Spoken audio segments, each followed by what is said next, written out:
An infertile billionaire woke up to triplets outside his door in a basket on his 40th birthday. The rise of Chief Emeka. In the bustling, vibrant chaos of Onitsha main market, the air buzzed with the smell of dried fish, fresh yam tubers, and the sharp tang of palm oil. Here, a young boy named Emeka Nwankwo learned early on that surviving meant more than just being strong. It meant dreaming big and hustling even bigger. Born in 1986 to a humble Igbo family, Emeka was the third of 5 kids. His dad, Papa Nwankwo, hustled as a petty trader, selling spare parts for Okada motorcycles from a tiny wooden stall. He woke up before dawn and came home after dark, his feet aching and hands calloused. Meanwhile, his mom, Mama Neka, sold veggies under a faded umbrella, her voice cutting through the market noise as she greeted customers with warm smiles and savvy bargaining skills. Can you imagine that kind of daily grind? It was tough, but it built character. Life was a constant struggle. School fees were always late, and new clothes only showed up at Christmas. Meat? That was a treat saved for Sundays or when a relative sent some cash from the city. Yet, Emeka was different. Even as a little guy, his eyes sparkled with a quiet fire. While other kids kicked a ball around in the red dirt or chased lizards under mango trees, Emeka sat on an upturned crate next to his dad's stall, soaking in the hustle and bustle. He watched how some traders thrived while others barely scraped by. He listened to stories about Lagos, oil money, and men who started with nothing and ended up with everything. At night, under the flickering light of a kerosene lantern, he read his worn-out school textbooks over and over, dreaming of a world beyond the Niger River. Those moments were magical, filled with hope and ambition. He wasn't just reading, he was mapping out his future. When he turned 10, tragedy struck. Papa Nwankwo fell seriously ill with malaria. Hospital bills wiped out their savings, and the stall shut down for weeks. Food became scarce. Emeka, the quiet dreamer, stepped up. He began helping his mom at her vegetable stand after school, stacking tomatoes in perfect pyramids and charming customers with his polite, "Auntie, buy from us nah," doubling sales on the days he was there. You can just picture him, right? A little entrepreneur in the making. Every kobo he earned went into an old Milo tin buried under the mango tree behind their mud brick house. By the time he got into the University of Lagos to study business administration, Emeka had already tasted both hunger and hope. His WAC results were stellar, straight A's in commerce, economics, and mathematics. But the family couldn't afford Unilag fees. Giving up wasn't in his nature. He hopped on a night bus to Lagos, clutching a small Ghana Must-Go bag with 2 shirts, 1 pair of trousers, and an unshakable determination. Can you imagine that moment? Leaving everything behind for a shot at something bigger? Lagos hit him hard. The endless traffic, towering buildings, and the smell of the lagoon mixed with exhaust fumes. He crashed in uncompleted buildings at first, working as a bus conductor on the 3rd mainland bridge route, saving every naira he could. He wrote letters to churches, applied for scholarships, and attended free entrepreneurship seminars. It was a grind, but Emeka was all in. One day, at a small business workshop in Yaba, he met a kind-hearted lecturer who saw something special in the skinny, intense young man from Onitsha. This lecturer helped him land a partial scholarship and a part-time job tutoring secondary school students. Talk about a lucky break. Emeka grabbed every chance he got. He graduated with a first-class degree at the top of his class. Oil companies came calling, but he turned down comfy salaries. He wanted more. With borrowed cash from a cooperative society and years of savings, he kicked off a small fuel trading business, buying petrol and diesel in bulk from depots and supplying filling stations.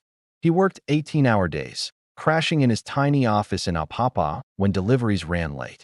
Every profit went back into the business, and he expanded into logistics and then real estate as Lagos boomed. The big break came in his late 20s when he scored a major contract to supply diesel to a multinational construction firm building the Lekki Ikoyi Link Bridge. Emeka delivered flawlessly, under budget and ahead of schedule.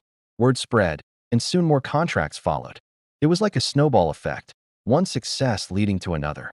He diversified into tech startups, solving mobile payment issues for market women like his mom and property developments in emerging areas of Abuja and Port Harcourt. By 35, Forbes Africa had him listed among the continent's youngest billionaires. His company, Nwankwo Group, employed thousands. Can you imagine the pride? from a tiny stall in Onitsha to a sprawling empire. He built schools in Onitsha, hospitals in rural Anambra, and scholarship programs that sent hundreds of village kids to university.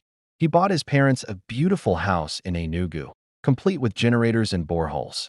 Mama Neka cried when she saw her new kitchen with shiny tiles and a gas cooker. Papa Nwankwo, now retired, sat on the veranda daily, telling anyone who would listen, "My son Emeka, he suffered with us. But look where God has taken him." It was a beautiful moment, a testament to resilience and hard work. Yet, in quiet moments, driving alone through the glittering streets of Victoria Island or standing on the balcony of his Ikoyi penthouse watching the Atlantic waves crash, Emeka felt a hollow ache.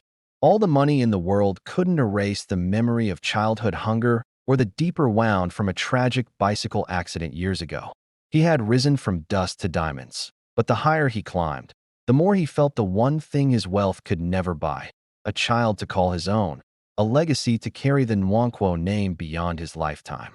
He smiled in public, shook hands at galas, and donated millions to orphanages with genuine compassion.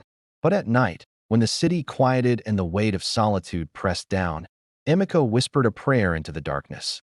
"God, you've given me more than I ever dreamed. But please, let there be someone to inherit it all. Let my story not end with me." Little did he know, destiny was already weaving threads that would one day answer that prayer in the most unexpected way. The tragic accident. The year was 1998, and the harmattan wind blew dry and fierce through the village of Onitsha, coating everything in a fine red dust. Emeka Nwankwo was 12, thin but wiry, with legs made for running and a smile that could charm even the sternest market woman. School had just resumed after the Christmas break, and the boys in his street had formed a new gang they proudly called the Flying Eagles. Their pride and joy were their bicycles, second-hand Raleighs and Phoenixes patched together with wire and hope, passed down from older brothers or bought with savings from hawking pure water. Emeka's own bike was a battered black one his dad had bought from a mechanic for 2,000 naira. The brakes barely worked, the chain slipped often, and the seat was torn, exposing sharp springs that bit into his thighs on long rides. But to Emeka, it was freedom. On that bike, he could outrun the poverty that clung to his family like a second skin. He could imagine flying away from the mud brick house with its leaky zinc roof, away from the nights when dinner was only Gary and groundnut, away from the worry in his mother's eyes whenever school fees were due. That bike was his escape, his ticket to a world where anything was possible. That Saturday afternoon, the sun blazed high and merciless. Emeka and his friends, Chikwudi, Ifani, Obinna, and little Nonso, who always trailed behind, gathered at the top of Yumud Hill, a steep, rocky path leading down toward the banks of the Niger River. The challenge was simple but dangerous. Who could ride down the hill fastest without touching the brakes? The loser would fetch water for the others from the borehole for a whole week. The older boys went first. Cheers erupted as they sped down, weaving between stones and potholes, dust clouds rising behind them like smoke. Emeka watched, heart pounding with excitement and a little fear. It was exhilarating, and he felt the adrenaline coursing through his veins. When it was his turn, the boys slapped his back and chanted his name. Emeka? Emeka. He felt invincible. He climbed onto the torn seat, gripped the rusty handlebars, and pushed off. For the first few seconds, it was pure joy.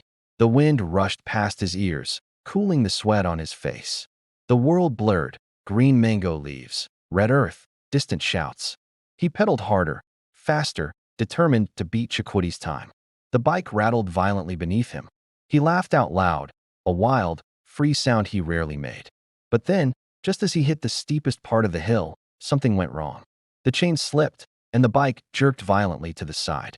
Emeka's heart raced as he struggled to regain control. He felt the ground rush up to meet him, and in that split second, everything changed. He crashed hard, the bike tumbling over him.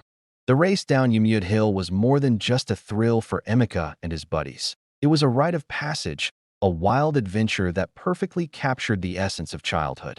Picture this: the sun beaming down, the air thick with laughter, and dust swirling around as they zoomed down the hill, feeling the rush of wind against their faces. Emeka, the leader of the pack, was on his beloved Raleigh bike, a trusty steed that made him feel invincible. You know that feeling when you're on top of the world? That was Emeka, living his best life, carefree and full of dreams. But, just like in any good story, disaster was lurking around the corner. In a split second, everything changed. His front wheel hit a hidden stone, sharp and unforgiving, and suddenly, the bike was no longer his to control. The handlebars slipped from his grip, the chain went haywire, and before he knew it, the bike swerved violently toward a cluster of jagged rocks. There was no time to react, no time to jump off.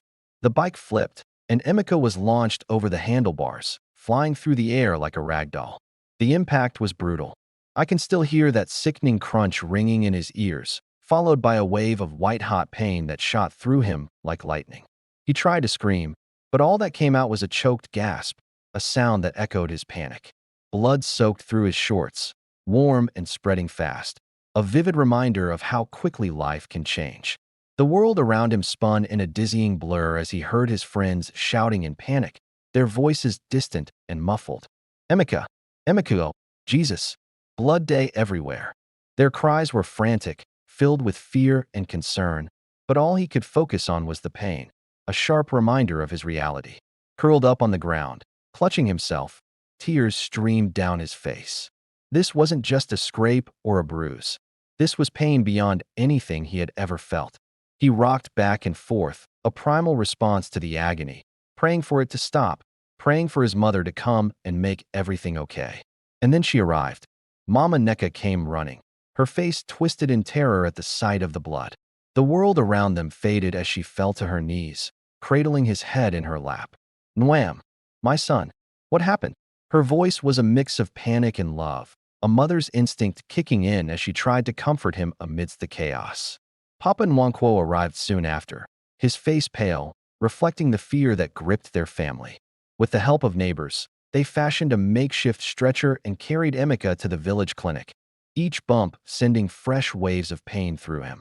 The clinic was dimly lit, smelling of disinfectant and fear, a place where hope and despair danced a delicate waltz. The doctor, a kind but overworked man, examined him with a furrowed brow. Outside, Mama Neka clutched her rosary, whispering prayers through her sobs, her faith a flickering candle in the darkness. When the doctor finally emerged, his expression was serious, and the words that followed shattered their world. "The injuries are severe," he said quietly. "Both testicles are crushed beyond repair. There's massive internal bleeding. If we don't operate immediately, he will die." Mama Neka let out a wail that echoed through the clinic, a sound of pure anguish that pierced the air. Papa Nwankwo staggered as if he'd been hit, his voice barely a whisper. "Operate how?" he asked, the weight of reality crashing down on him. "We no get money for big hospital." The doctor shook his head, his voice steady but filled with urgency. "We must remove both testicles to stop the bleeding and save his life. There's no other choice. He's only 12, but this is the only way." In that moment, their world crumbled, leaving behind a haunting silence filled with despair. With trembling hands, they signed the consent forms, borrowing money from anyone who could help, their desperation palpable. Drifting in and out of consciousness, Emeka caught snippets of conversation, words like remove, never have children, permanent. He didn't fully understand, but he felt the weight of it all. Something precious was being taken from him forever, a loss he couldn't yet comprehend. When Emeka finally woke after the surgery, weak and bandaged, his mother was at his bedside, her eyes red and swollen from crying. She held his hand tightly, her grip a lifeline. "My son," she whispered, her voice breaking. "You will live. That's all that matters. God will make a way." But even at 12, Emeka knew a part of him had died that day. As he lay recovering, staring at the cracked ceiling, he made a silent vow. The pain in his body would heal. The scar would remain hidden. But he wouldn't let this accident define him. He would rise so high that no one would ever look at him with pity again. He would build an empire. He would show the world that a boy who lost everything on a dusty hill could still conquer mountains. Yet deep down, a seed of sorrow took root, a quiet, aching fear that no amount of money could ever fill the emptiness left behind. The boy who once dreamed of bicycles now carried a wound no one could see, a wound that would shape every relationship and every lonely night for the rest of his life. That terrible afternoon was just the beginning of a much longer journey. one that would one day lead to an unexpected miracle, wrapped in a woven basket on his doorstep. As Emeka Nwankwo's star rose in the Nigerian sky, so did the shadows that followed him. By his early 30s, his name was synonymous with success. Billboards in Lagos featured his face, advertising his mobile banking app, Nwankwo Pay, money moves faster. His oil company powered half the generators in the country, a testament to his hard work and determination. Luxury estates bearing his name sprang up across the city, a symbol of his triumph over adversity. Forbes Africa even dubbed him the Quiet Billionaire, a title that seemed to capture both his success and his elusive nature. But with every new zero added to his net worth, the whispers grew louder. It started in small circles among the elite of Lagos. A woman would lean close to her friend at a party, her voice low and conspiratorial. "You know Emeka Nwankwo? So handsome, so rich, yet no wife, no child. Something's not right." Another would nod knowingly, eyes wide with intrigue. "I heard he sacrificed his manhood for the wealth." The rumor spread like wildfire, igniting conversations in beer parlors and at bus stops. "That Nwankwo guy, he can't have children. He went to a native doctor in his village and traded his future for billions." Market women in Balagan had their own version. "He sold his manhood to marine spirits. That's why his business grows every day." Even pastors used him as a cautionary tale. From the pulpit, one televangelist thundered, "Some of you are chasing money. You don't know what some rich men have traded away. They have empty mansions and private jets that fly them to loneliness." Emeka heard every version of the story. His drivers reported conversations from fuel queues, the whispers following him like shadows. His assistant showed him gossip blogs with headlines like 10 Nigerian billionaires who allegedly used juju for wealth. Social media was the worst, with Instagram pages posting side-by-side photos. Emeka in a tailored suit, next to grainy images of village shrines. The captions read, "From zero to hero, but at what cost? No wife, no child at 35. Think twice before you envy." Each rumor was like a fresh knife to his old wound, reopening scars he thought had healed. Late at night, in the silence of his vast mansion, Emeka would stand on his balcony, gripping the cold marble railing. Below him, Lagos glittered, a city he had helped build, a city that celebrated him by day but judged him by night. His companies employed thousands of fathers who could now pay school fees, and his foundations fed orphans and covered hospital bills for strangers. He had turned his pain into purpose, but the city that adored him in the light cast shadows in the dark. He was a hero in the boardroom, but a myth, a ghost story, in the streets. The world saw a billionaire, a titan of industry. They didn't see the 12-year-old boy on a dusty hill, whose life changed in a single, brutal moment. They didn't see the man who carried that secret pain every single day, the man who built an empire to prove his worth, only to be told his success was the result of a dark, sinister sacrifice. The public perception was a prison of gold. Every accolade, every new achievement, only seemed to confirm the rumors in the minds of the people. The more he built, the more they whispered. The higher he climbed, the more they believed he must have sold his soul to get there. The tragic irony was that the truth was far more human and painful than any myth they could invent. His fortune wasn't built on a dark ritual, but on the fierce determination of a wounded boy who vowed that the world would see his strength, not his scars. And so he stood alone on his balcony, the king of a city that didn't truly know him at all. He felt the weight of his past. Some nights, Emeka Nwankwo found himself weeping quietly, his face buried in his hands, shoulders shaking with emotion. It wasn't the loud, dramatic kind of tears you might see in a movie. No, Emeka wasn't about that life. These were deep, silent sobs that came from a place inside him that no amount of money could ever touch. It was a pain that ran deeper than any luxury he could afford. He often drifted back to that hospital bed in Onitsha, where the smell of antiseptic lingered in the air. He could still feel his mother's trembling hand gripping his as the doctor delivered news that shattered his world. The way she looked at him, her eyes filled with a mix of fear and love, was something he'd never forget. He thought back to when he was just 12, innocent and carefree, how one careless moment on a bicycle had stolen away his dreams of fatherhood before they even had a chance to bloom. It was like a thief in the night, robbing him of a future filled with laughter and love. Why, God? He whispered into the night breeze, his voice barely audible. I never asked for this. I didn't go to any babalawo. I didn't drink blood or bury anything under a tree. It was just an accident. A stupid accident. Why do they have to turn my pain into a curse? The weight of being misunderstood felt heavier than the burden of his billions. People envied his cars, his houses, his influence, but no one envied the emptiness in his king-sized bed, the nursery he had built in hope during his first marriage, or the birthdays he spent alone, yearning for little voices singing, "Happy birthday, Daddy." His friends tried to comfort him, but their words often felt hollow. Chike, his closest buddy and a childhood friend turned lawyer, would sit with him in the study, pouring expensive whiskey that neither of them really tasted.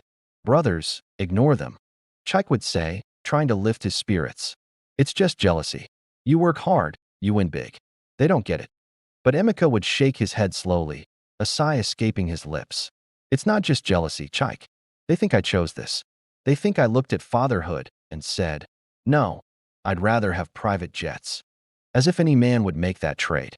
As if I don't lie awake imagining what my son's laugh would sound like, or how it would feel to carry my own daughter on my shoulders. He attended weddings and naming ceremonies with a smile plastered on his face, clapping as new fathers danced with their babies strapped to their backs in colorful ankara. But inside, something twisted painfully. He gave extravagant gifts, envelopes thick enough to cover a year's rent, gold jewelry for the child, but drove home to silence, the echoes of laughter haunting him. One evening, after a particularly vicious blog post went viral claiming he had buried 7 cows in the Atlantic for wealth, Emeka broke down completely. He dismissed the house staff early, locked himself in his private chapel, a beautiful room with stained glass windows depicting the prodigal son, and fell to his knees on the prayer rug his mother had woven for him years ago. It was a sanctuary of sorts, a place where he could lay bare his soul without fear of judgment. He cried like the 12-year-old boy he once was, tears flowing freely as he poured out his heart. God, he sobbed aloud, his voice echoing off the walls. I accept what happened to me. I've never blamed you. But please, don't let them turn my suffering into something evil. Don't let the world believe I sold my soul when all I ever did was survive. He stayed there until dawn, forehead pressed to the cool floor, praying for peace, understanding, and a future where his story wouldn't be reduced to cruel gossip. And though the rumors continued to swirl through Lagos like smoke that never quite clears, Emeka carried on. He built higher walls around his heart, smiled wider in public, and worked harder because work was the one place where pain couldn't follow him. But deep inside, in the quiet chamber where hope still flickered, he held on to a fragile belief that one day, somehow, the truth would matter more than the lies. That one day, the same God who had carried him from a dusty village to the top of Africa's richest lists would see the tears no one else saw. He didn't know how or when, but he believed his story wasn't finished. And somewhere in the vast, noisy, beautiful chaos of Nigeria, fate was already preparing the answer, a gift so profound it would silence every whisper forever. The first marriage, Adora. Emeka Nwankwo was 32 when he first laid eyes on Adora Okeke. It was at the annual charity gala of the Lagos Children's Foundation, held in the grand ballroom of the Eco Hotel. The room shimmered with crystal chandeliers, and the air was filled with the scent of expensive perfumes and fresh orchids flown in from Thailand. It was one of those nights where everything felt electric, and you could just sense that something special was about to happen. Governors, senators, musicians, and Nollywood stars mingled under soft golden lights, bidding millions on auction items to support orphan children across Nigeria. Emeka had donated the largest sum that night, 50 million naira, quietly, without asking for a plaque or a speech. He stood near the back in a perfectly tailored midnight blue agbada, embroidered with subtle silver threads, sipping sparkling water while others drank champagne. He preferred to watch, to listen, to give without expectation. It was his way of staying connected to the cause, of remembering why he worked so hard. That's when Adora walked past him. She wore a deep emerald green gown that hugged her figure like it had been sewn onto her that very afternoon. Her skin glowed like polished ebony, and her smile was wide and genuine as she greeted guests. She was laughing at something a foreign ambassador had said, her head thrown back slightly, and in that moment, Emeka felt something shift inside his chest, a quiet, powerful jolt he had never experienced before. It was like the world around him faded, and all he could see was her. He later learned she was a human rights lawyer from a respected Igbo family in Abuja. Her father was a retired permanent secretary, and her mother was a professor of literature at the University of Nigeria. Adora had studied at Oxford on scholarship, returned home, and now worked tirelessly for women and children's rights. She was brilliant, fierce, kind, and completely unaware that the quiet billionaire in the corner had just fallen deeply, irrevocably in love. For weeks afterward, Emeka couldn't get her out of his mind. He saw her face when he closed his eyes at night. He heard her laughter in the silence of his mansion. He, who had always been in perfect control of his emotions, found himself distracted during board meetings, staring out at the Lagos skyline and wondering if she liked the ocean view as much as he did. It was a feeling that was both exhilarating and terrifying, and he didn't know how to handle it. He asked discreetly about her through mutual friends. When he learned she was single, something hopeful stirred in him, something he had long buried beneath layers of work and guarded solitude. Their first real conversation happened 3 months later at another fundraiser, this time for sickle cell awareness. Emeka arrived early, nervous in a way he hadn't been since his university entrance exams, his palms slightly sweaty as he adjusted his tie. When he saw her across the room in a simple but elegant red dress, he gathered his courage and walked over. "Good evening," he said, voice steady despite the pounding in his chest. "I believe we met briefly at the Eco Hotel Gala." Emeka Nwankwo. Adora turned, and her eyes lit up with recognition. "Oh yes, the mystery donor who saved the night. Adora Okeke. It's a pleasure to finally speak with you properly." They talked for hours that evening, about justice, about Nigeria's future, about the children they both wanted to help. She teased him gently for being so quiet in public.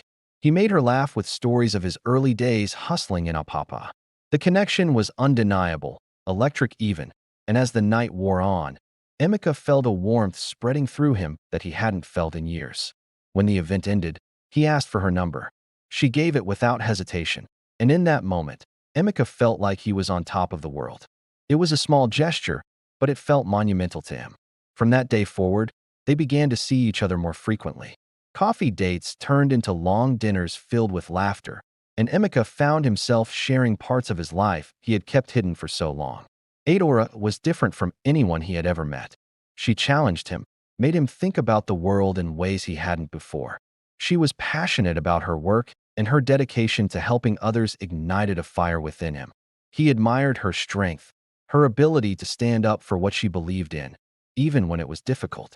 As their relationship blossomed, Emeka felt a sense of hope creeping back into his life. The pain of his past was still there, lingering like a shadow, but Adora brought light into his world.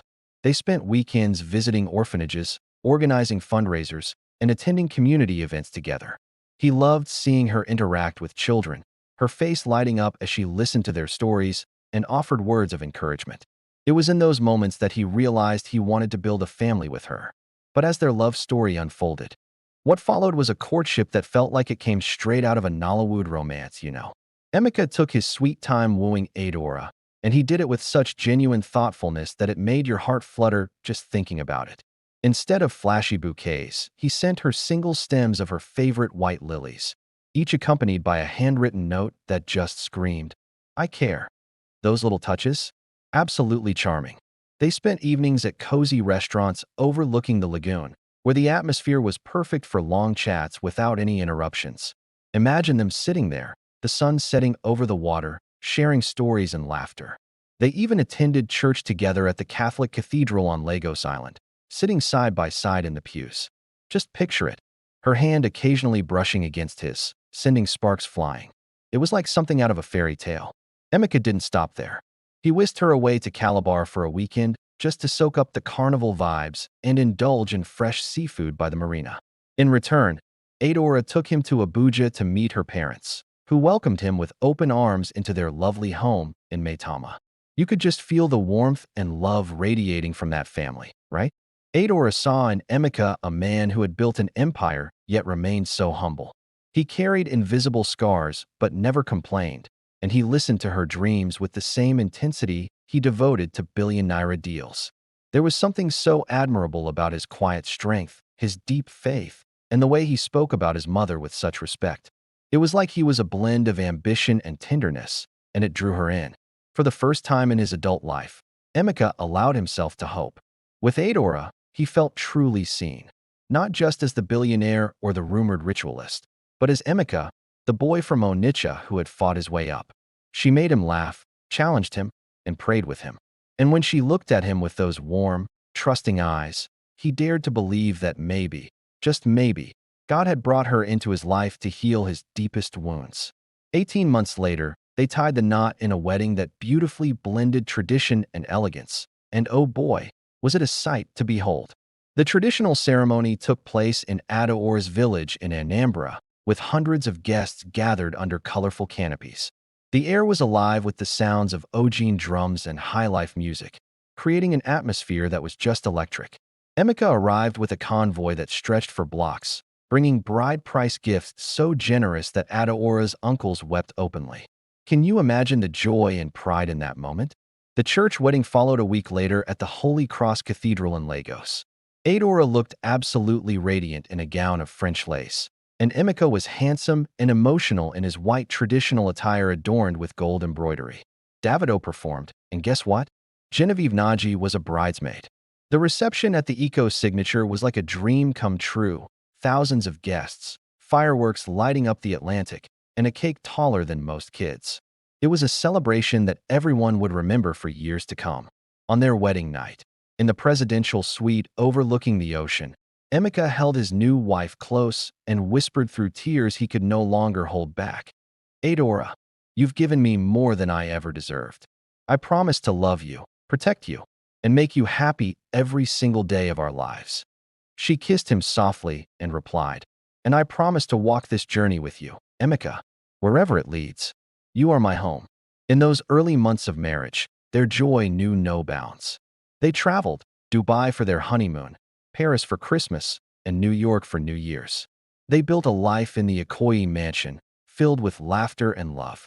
Mornings were spent praying together in the chapel, and evenings were all about cooking jollof rice side by side in their massive kitchen while playfully arguing over who made it better.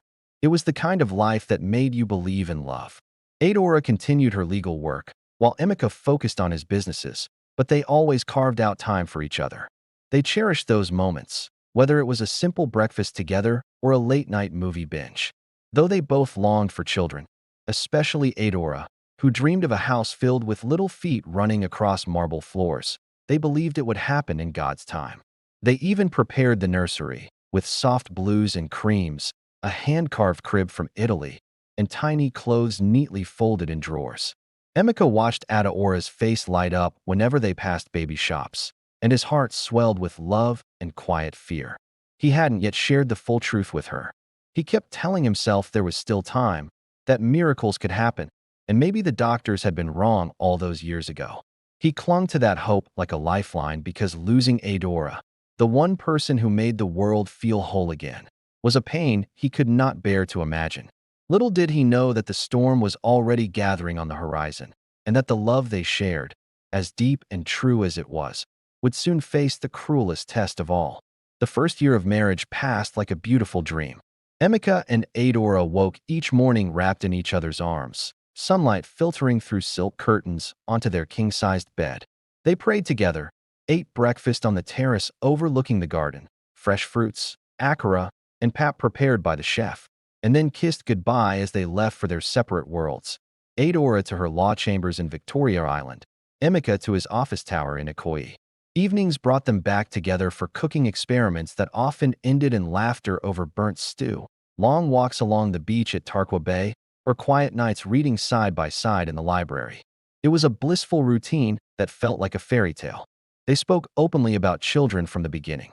Adora wanted 2 boys to protect their sisters, 2 girls to keep the house lively. Emeka smiled and agreed, secretly adding one more in his heart. They chose names, Chukwabuka for the first boy, meaning God is great, Adiz for a girl, princess of the king. They even argued playfully over middle names. The nursery remained ready, with soft toys on the shelves, a rocking chair by the window, and a mobile of stars hanging above the crib. But as months turned into a year, Adaora's cycle came faithfully every 28 days. She told herself it was normal. Many couples took time. Emeka held her closer at night, whispering, "It will happen, and Cam. God's timing is perfect." In the second year, hope still burned bright, but quiet worry began to creep in. Adora tracked her ovulation religiously. Apps on her phone, temperature charts, herbal teas recommended by her mother. They made love with intention, not just passion, timing everything perfectly. Friends announced pregnancies left and right. At baby showers, Adora held newborns with a smile that never reached her eyes, cooing over tiny fingers while her heart twisted. Emeka watched her from across the room, aching to take the pain away. One night, after another negative test, Adora sat on the bathroom floor in tears. Emeka found her there, knees drawn to her chest, the white plastic stick discarded in the bin. "I'm sorry," she whispered when he knelt beside her. "Maybe something is wrong with me." He pulled her into his arms, rocking her gently. "Nothing is wrong with you. You are perfect. We will see a doctor if you want. Whatever it takes."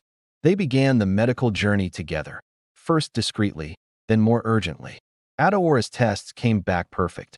Hormones balanced, tubes clear, ovaries healthy. The doctor smiled and said, "You're very fertile, madam." No problem at all.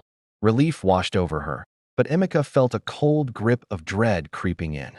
He put off his own tests, claiming work was too busy, convincing himself there was no rush. Year 3 brought visits to specialists in London and South Africa. They flew first class, stayed in fancy apartments, and turned the trips into mini vacations. At Harley Street clinics, Adora went through more scans and blood work. Everything still looked great. Emeka submitted a sample once, but later claimed the lab lost it when the nurse called for a repeat. He just couldn't face the truth, not when Adora looked at him with such trust. Back home, the pressure quietly mounted. Adaora's mom started calling more often. "My daughter, how far? Your younger sister is already expecting her second. Time is going." Friends stopped asking directly and began praying loudly around her. "This year will not pass you by in Jesus' name." Church women laid hands on her belly during anointing services. Adora handled it all with grace, but came home and cried in the shower where Emeka couldn't hear. He watched her faith waver for the first time. The woman who once danced in church now sat silently during testimony time when mothers thanked God for their blessings. Guilt weighed heavy in his chest. He knew he should tell her. He should have told her before the wedding. But how do you break the heart of the one you love, knowing that the one thing she wants most in the world is the one thing you can never give her? Year 4 was the toughest. Hope had faded into desperation. They tried IVF twice, once in Johannesburg, then in a top clinic in Lagos. Adora endured daily injections that left her bruised and bloated. That night, Adora lay curled away from him in bed, her shoulders shaking like leaves in a storm. Emeka reached for her, desperate to comfort her, but she flinched, pulling further away as if he were a stranger. "Please," she whispered, her voice barely a breath. "Just let me be tonight." He lay awake until dawn, staring at the ceiling, tears slipping silently into his pillow. The weight of his heartache felt unbearable. He prayed harder than ever, begging, bargaining, promising God anything if only he would perform a miracle. He needed hope, a glimmer of light in this suffocating darkness. Year 5 began with a fragile determination, a flicker of resolve in the midst of despair. They decided to take a break from treatments, to escape the relentless cycle of disappointment, and traveled to the Seychelles for a month. They were searching for joy, you know. They walked barefoot on the soft, warm sands, swam in the stunning turquoise waters, and made love under a sky blanketed with stars. For a little while, it felt like the early days again, when laughter flowed freely and dreams felt alive. Adora laughed more, her joy infectious, and Emeka dared to hope that maybe, just maybe, nature would surprise them with a miracle. But when they returned, reality was waiting, heavy and unyielding. One rainy evening in their 5th year of marriage, Adora came home early from work. Emeka was in his study, buried in contracts, when he heard the soft creak of the door. She stood there, her face pale, eyes red and puffy, as if she had been crying for hours. "We need to talk," she said quietly, her voice trembling with an emotion he couldn't quite place. He knew. His heart sank like a stone in the lagoon, dread settling in his gut. They sat in the living room overlooking the garden, rain drumming on the glass roof like a melancholic symphony. Adora held a folder, medical reports she had requested behind his back, a secret he hadn't known she was keeping. I went to the clinic today, she began, her voice quivering. I asked them to review everything again. All the cycles, all the failures. She paused, swallowing hard, as if the words were too heavy to carry. They said, the issue is not with me. It never was. The air felt thick with unspoken words, and in that moment, Emika's world began to crumble. Emika's throat closed. He couldn't speak. Adora opened the folder with shaking hands. A lab report stared up at him. His name, the date from a sample he thought had been lost years ago. Azoospermia. 0 sperm count. Severe male factor infertility. Irreversible. The silence stretched unbearably. Why didn't you tell me? Adora finally whispered, tears spilling down her cheeks. 5 years, Emika. 5 years of hoping, crying, injecting myself with hormones, blaming my body, when you knew. Emika's voice broke. I was afraid. I thought, maybe a miracle. I couldn't bear to lose you. Lose me. She laughed bitterly through her tears. You lost me the moment you chose silence over truth. I married you believing we would build a family together. I gave you my youth, my body, my heart. And you let me suffer alone with a secret you carried. He reached for her hand, but she pulled away.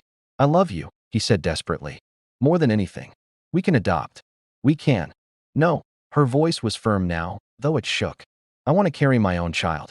I want to feel life grow inside me. I want the stretch marks, the morning sickness, and the labor pains. And you knew. You could never give me that. Emika fell to his knees before her, head bowed, tears streaming down his face. Adora, please. Forgive me. I was a coward. But I love you. Don't leave. His voice cracked with raw emotion, the weight of his words hanging heavily in the air. She looked down at him, the man she had once adored with every fiber of her being, and her heart shattered all over again. It felt like a knife twisting deeper with every moment they shared in this unbearable silence. How had they gotten here? I need time, she said finally, her voice steady but tinged with pain. Standing tall, she added, I'm going to my parents' house in Abuja tomorrow. Her words were like a final blow, echoing in the empty spaces of their home. That night, they slept in separate rooms for the first time since their wedding, a distance between them that felt insurmountable. Emika tossed and turned, but sleep eluded him completely. He sat in the nursery, rocking slowly in the chair meant for midnight feeds, staring at the empty crib that had once held dreams and hopes. The rain had stopped outside, but the silence felt worse, like a thick fog that wouldn't lift. He wept until his chest ached, whispering apologies to the children who would never be born, to the woman sleeping down the hall who had trusted him completely. A week later, Adora returned, but it was only to pack her things. The atmosphere was heavy, filled with unspoken words and a sense of finality.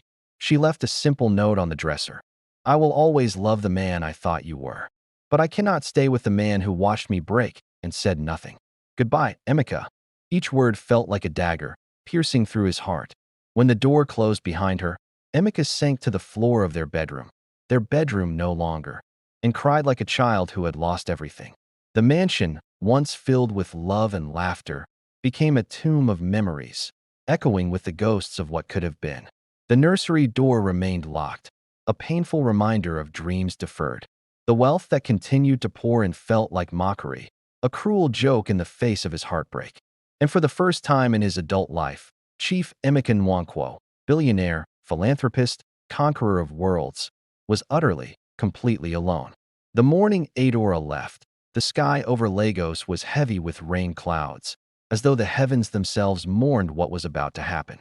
Emeka woke before dawn, hoping the night had been a nightmare, but the bed beside him was cold and empty, a chilling reminder of the void she left behind. He walked through the silent mansion like a ghost, past the kitchen where they once danced to old Osadebe songs while waiting for yam to boil, past the living room where they had planned their future on lazy Sunday afternoons, past the locked nursery door that neither of them had opened in months. He found her in the walk-in closet, carefully folding clothes into 2 large suitcases. Her back was to him, but he could see the tension in her shoulders and the slight tremble in her hands as she placed her favorite red dress, the one she wore the night they met, into the case. That dress held memories of laughter, joy, and a love that felt so strong, yet now seemed so fragile. Adora, he said softly, his voice hoarse from a sleepless night. He felt the weight of every unspoken word hanging in the air, thick and heavy. She didn't turn around. I'm almost done, she replied, her voice steady but laced with an edge of sadness that cut through him like glass. He stepped closer, feeling desperate, like a man clinging to a lifeline. Please, let's talk. I'll share everything.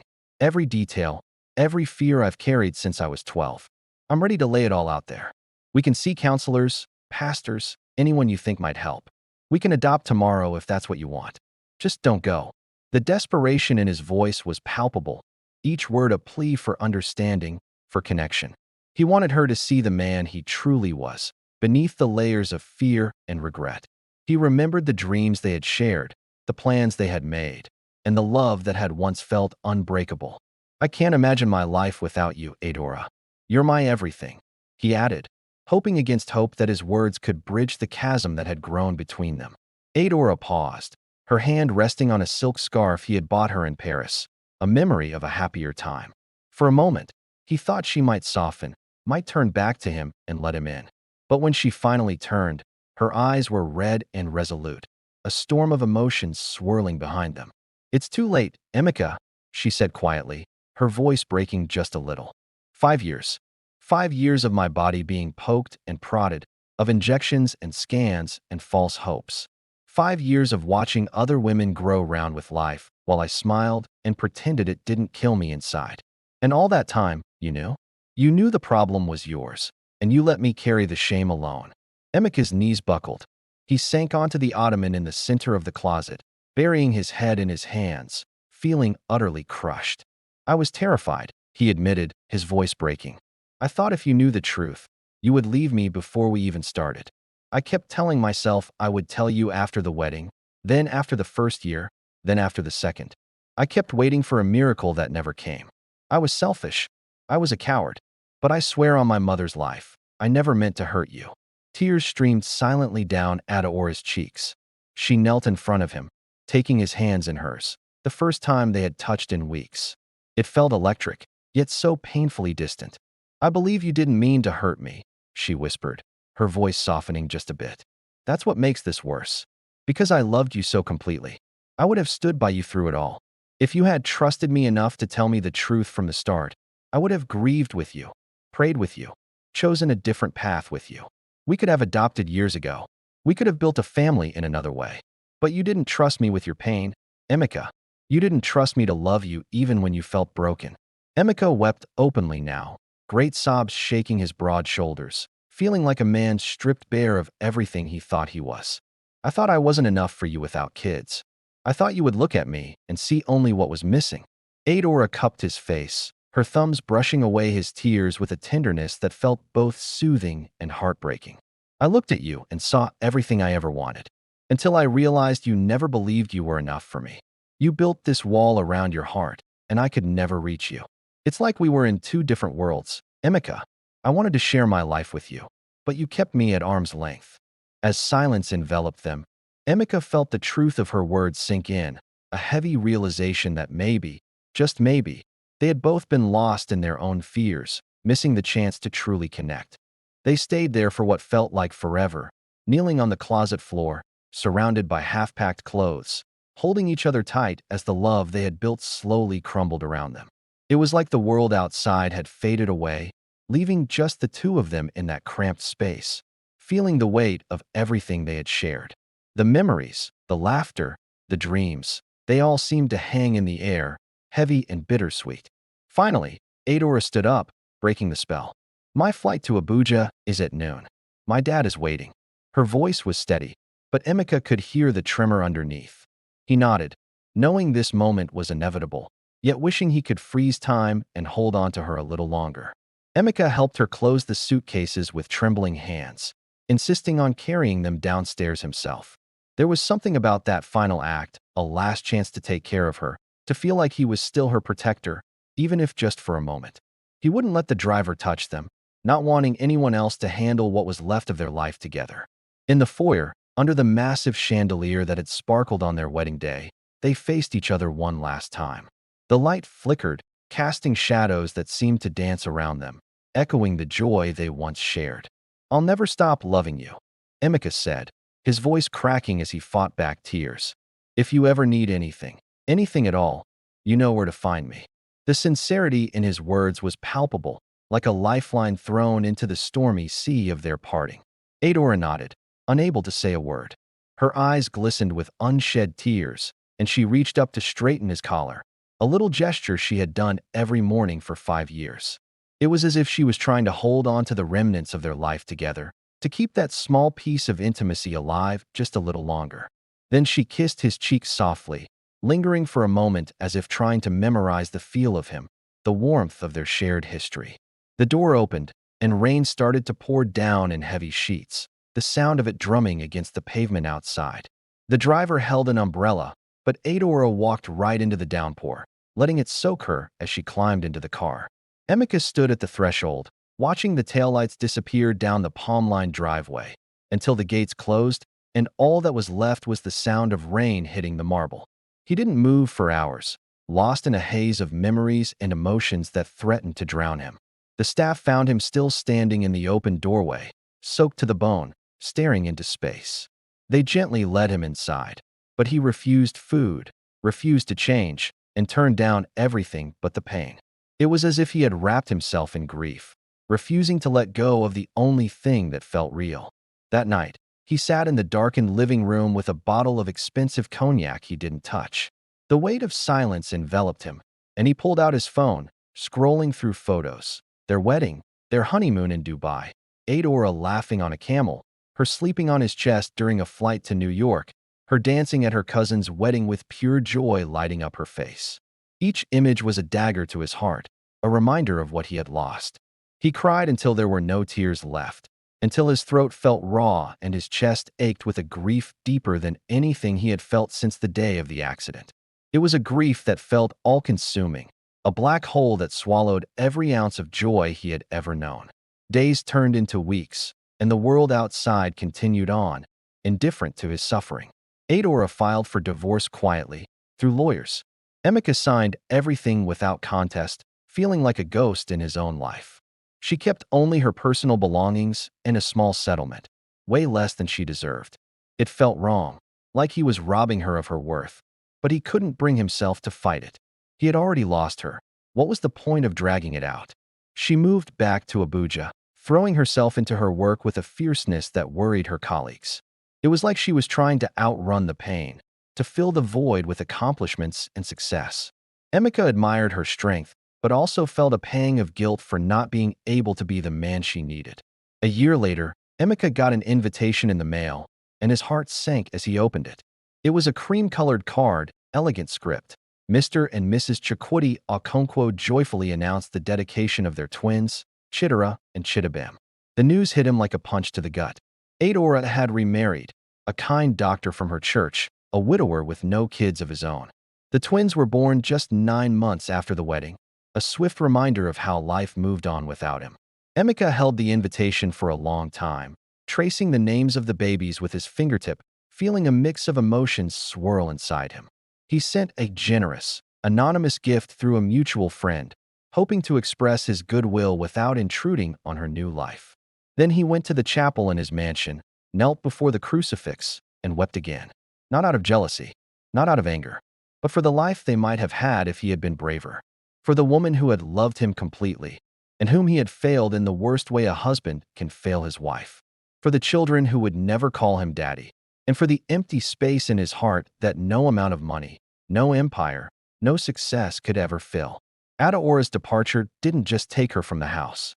It took the last sliver of hope Emeka had been clinging to, that somehow, against all odds, he might still become a father. And in the silence that followed, in the vast, echoing mansion filled with everything except the sound of family, Emeka began to understand the true cost of the secret he had carried for so long. He was rich beyond measure, but he had never felt poorer in his life. After Adora left, Emeka shut himself off from the world for nearly 2 years. He worked longer hours, traveled more, and poured himself into new ventures, renewable energy plants in the north, fintech hubs in Ghana, massive housing projects in Abuja. His wealth kept climbing, but his smiles became rarer and laughter non-existent. Friends worried. His mom called daily from Enugu, begging him to eat, to visit, to let someone in. Pastors prayed over him, but he attended church mechanically, nodding at sermons about restoration while feeling nothing inside. He told himself he was done with marriage. One devastating loss was enough. Kids were a dream for other men. He would focus on philanthropy, build more orphanages, fund more scholarships. That would be his legacy, a way to give back to the world that felt so empty without Adora. But God, it seemed, had other plans. Ngozi entered his life like a burst of sunlight breaking through storm clouds. She was 31, a vibrant entrepreneur from Port Harcourt, running a successful fashion label called Rivers Gold that blended traditional Niger Delta styles with modern flair. Her designs were bold, bright corals, deep indigos, intricate beadwork that told stories of rivers and ancestors. Celebrities wore her pieces on red carpets, and she had built her brand from a small sewing machine in her mom's sitting room to showrooms in Lagos, Abuja, and even London. They met at the Port Harcourt Polo Club during a charity tournament Emeka had sponsored. Ngozi was there cheering on a friend's team, dressed in one of her own creations, a flowing yellow wrapper and blouse that seemed to capture the essence of sunshine. She laughed easily, danced to the live band without a care in the world, and when the auction began, she bid fiercely on a weekend getaway to Obudu Cattle Ranch, determined to win it for her overworked staff. Emeka, seated quietly in the VIP section, found himself smiling for the first time in months as he watched her outbid everyone with playful determination. When she won, the entire tent erupted in cheers. She turned, caught his eye across the crowd, and raised her glass to him in thanks. He had donated the prize. In that moment, something shifted inside him. It was as if the heavy fog that had enveloped his heart for so long began to lift, just a little. He felt a spark of hope, a flicker of possibility. Maybe, just maybe, life could be bright again. Later, as the evening wrapped up, Ngozi made her way over to his table, feeling a mix of excitement and nerves. "Chief Nwankwo," she said, her voice warm and confident, with her Rivers accent adding a lovely charm. "Thanks for the beautiful prize. My girls are going to go wild when I tell them." You could almost see the sparkle in her eyes. It was clear she was genuinely thrilled. He stood, pleasantly surprised at how easily they clicked. "It's my pleasure. Your designs are absolutely stunning, by the way. I saw Tiwa Savage rocking one of your pieces at the Headies." Ngozi laughed, a genuine sound that made something in his chest relax. "Oh, you noticed. Most guys only see the woman, not the fabric." It was refreshing, her honesty, and he found himself drawn to her even more. They chatted until the event wrapped up, diving into everything from the roller coaster of running a business to the highs and lows of being self-made. They even talked about the beauty of the Niger Delta compared to the hustle of Lagos. When she finally left, he realized he hadn't thought about Adora even once that night. It felt liberating, like a weight had been lifted. What followed was a slow and intentional courtship. Ngozi was nothing like Adora. Where Adora had been all about refinement and intellect, Ngozi was fiery and totally unfiltered. She teased him about his serious demeanor, calling him out on his tendency to overthink things. "Come on, Chief serious, live a little," she'd say, laughter dancing in her voice. She took him to local buka joints in Port Harcourt for bowl and fish, introducing him to flavors that felt like home. And despite his claims of having no rhythm, she got him to dance a zanto at beach parties, her infectious energy making it impossible for him to resist. She affectionately called him Chief Serious, and it was clear she wasn't intimidated by his wealth at all. Instead, she saw him for who he was. She had her own battles. Her father passed away young, leaving her mother to raise 6 kids alone. Ngozi put herself through university by sewing clothes at night, a testament to her resilience. She understood struggle and the grind of building something from scratch. Unlike many women who approached Emeka, she wanted him, not his money or connections. She challenged him, inspired him, and made him feel alive again. Her passion for life was contagious, and he found himself wanting to be a better man for her. For the first time in years, Emeka let hope seep back in. He promised himself this time would be different. Ngozi knew about his past marriage, She'd read the blogs and heard the whispers, but she brushed it off with a wave, her confidence shining through. People talk rubbish when they're jealous. I don't listen to gossip. I focus on the man in front of me. Her words wrapped around him like a warm blanket, and he believed her. They dated for a year before he proposed. On a quiet boat ride along the Bonny River at sunset, just the two of them, no big show. The sky was painted in hues of orange and pink, the water shimmering like a dream.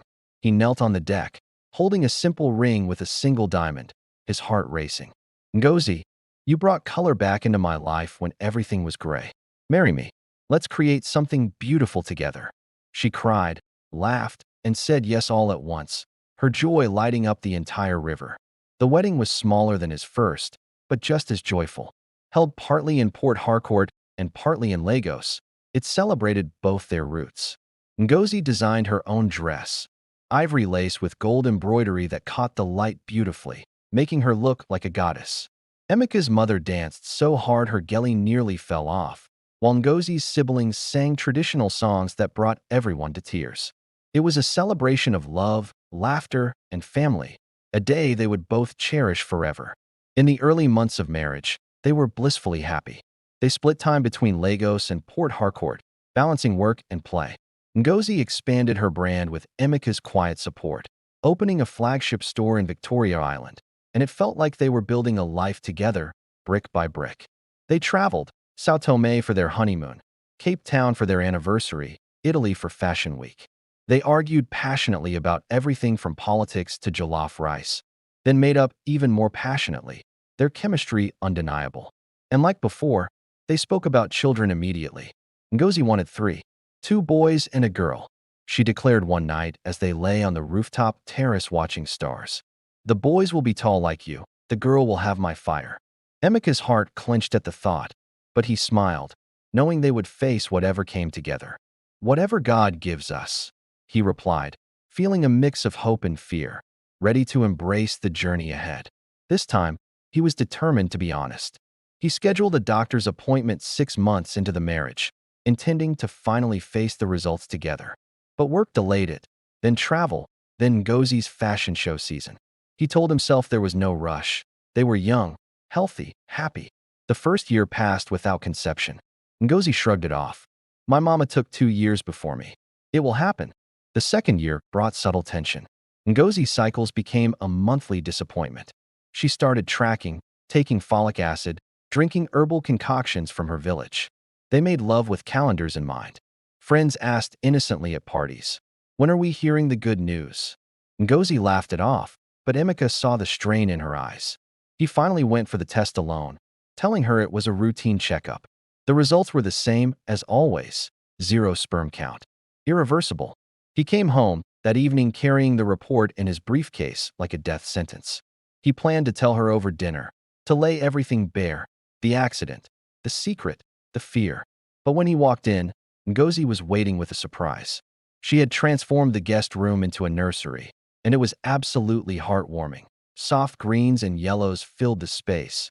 Animal murals danced on the walls, and a stunning crib, hand-carved in Calabar, stood proudly in the corner. It was like stepping into a dream, and Emeka couldn't help but feel a mix of joy and dread. "I know it's early," she said, her eyes sparkling with excitement. "But I wanted us to have faith, to prepare our hearts. When the baby comes, everything will be ready." Her enthusiasm was infectious, and for a moment, Emeka was swept up in her optimism. But as he stood frozen in the doorway, the report in his bag felt like a lead weight, burning a hole in his gut. How could he shatter her dreams? Not now, not when she looked at him with such pure, unwavering belief.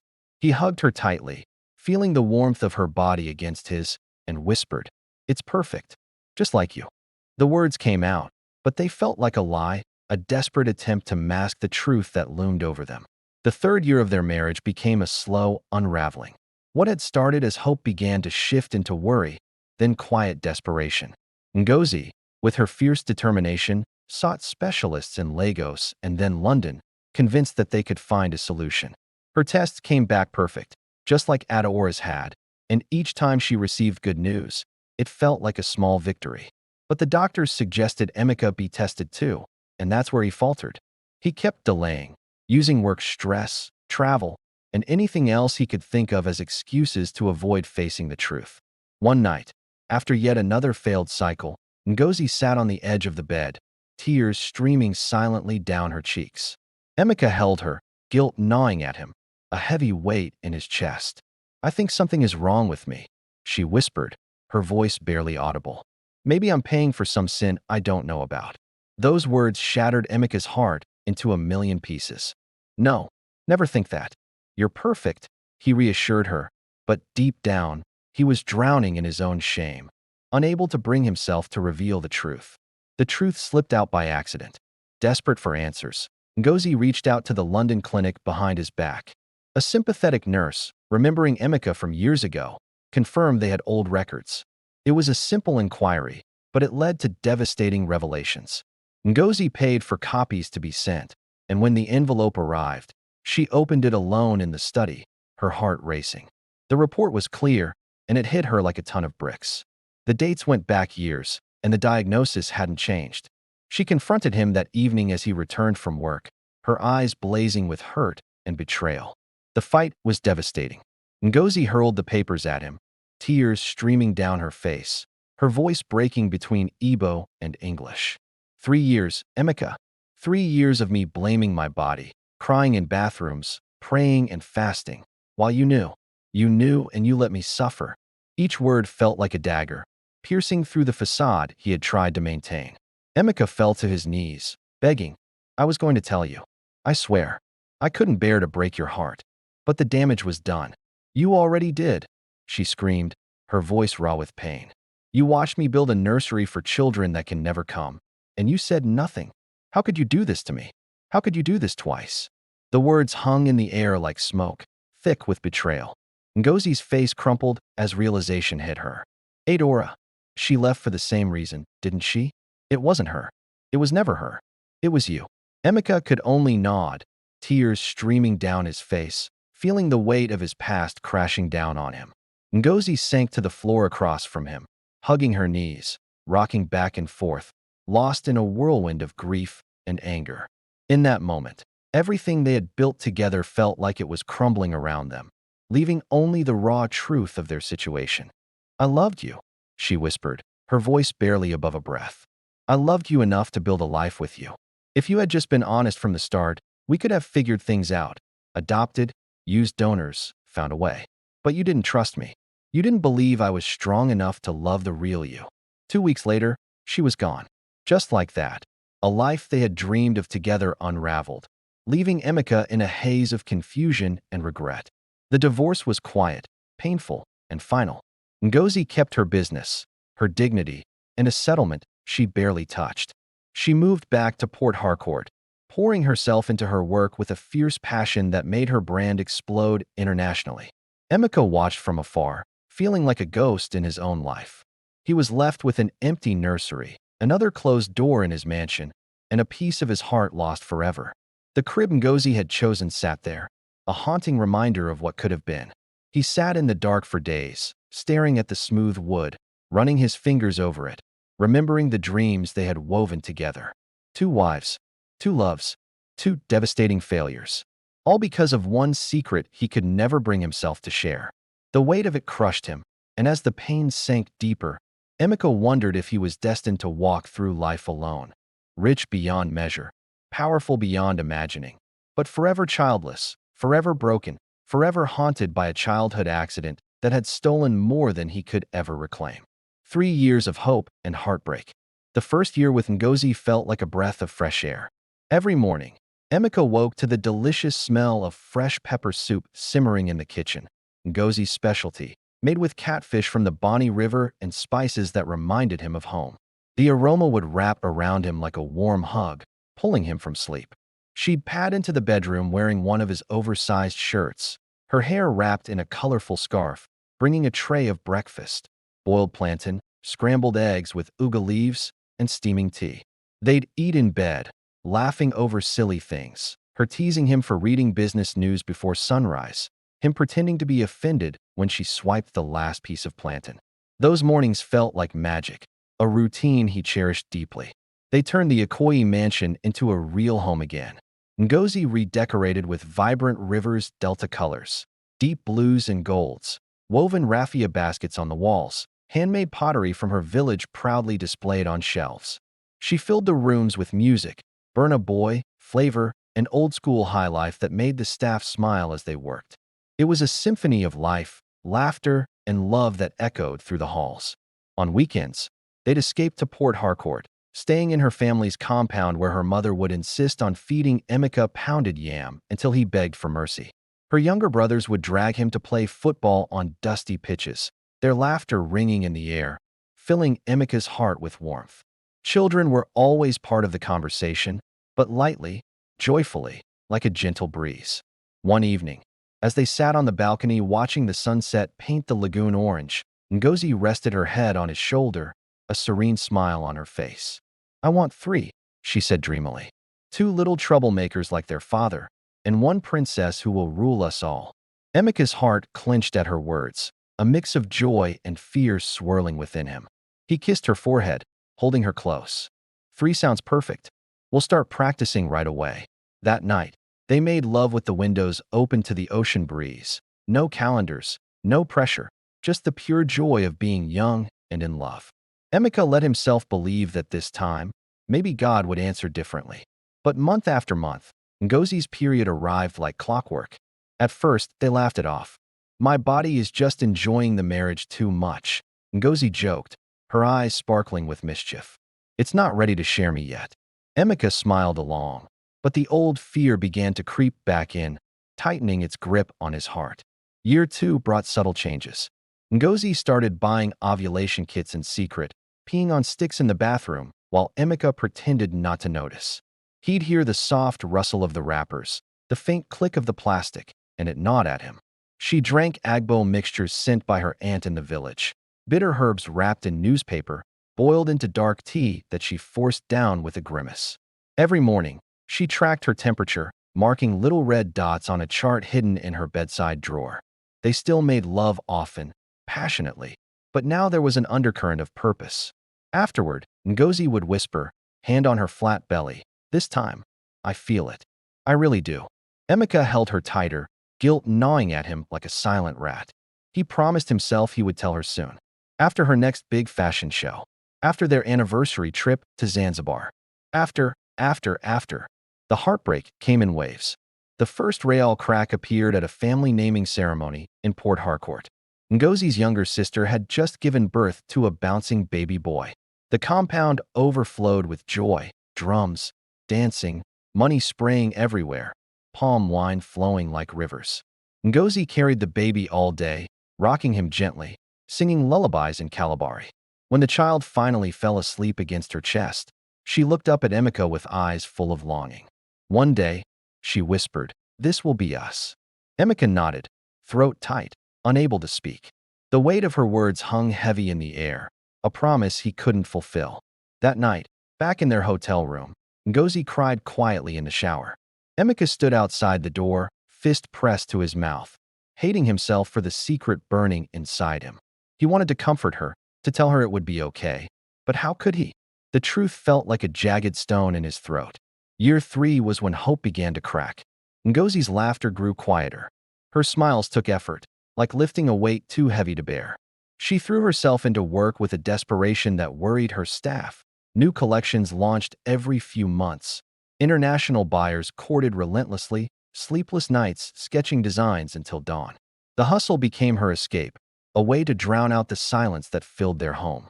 The medical visits began in earnest. First, they saw specialists in Lagos, then a fertility clinic in London during Fashion Week. Blood tests, ultrasounds, hormone panels. Every result for Ngozi came back glowing. Highly fertile. No issues detected. The doctors turned gentle eyes to Emeka, and he felt the weight of their scrutiny. "Sir, we'll need a sample from you as well."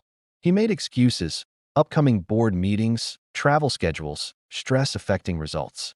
The doctors nodded politely, but Ngozi's face grew harder each time, a flicker of disappointment shadowing her features. Pressure came from outside too. Ngozi's mother called weakly, "My daughter, you people are enjoying too much. Children are a blessing from God. Start praying seriously." The words were like daggers, piercing through Emika's already fragile heart.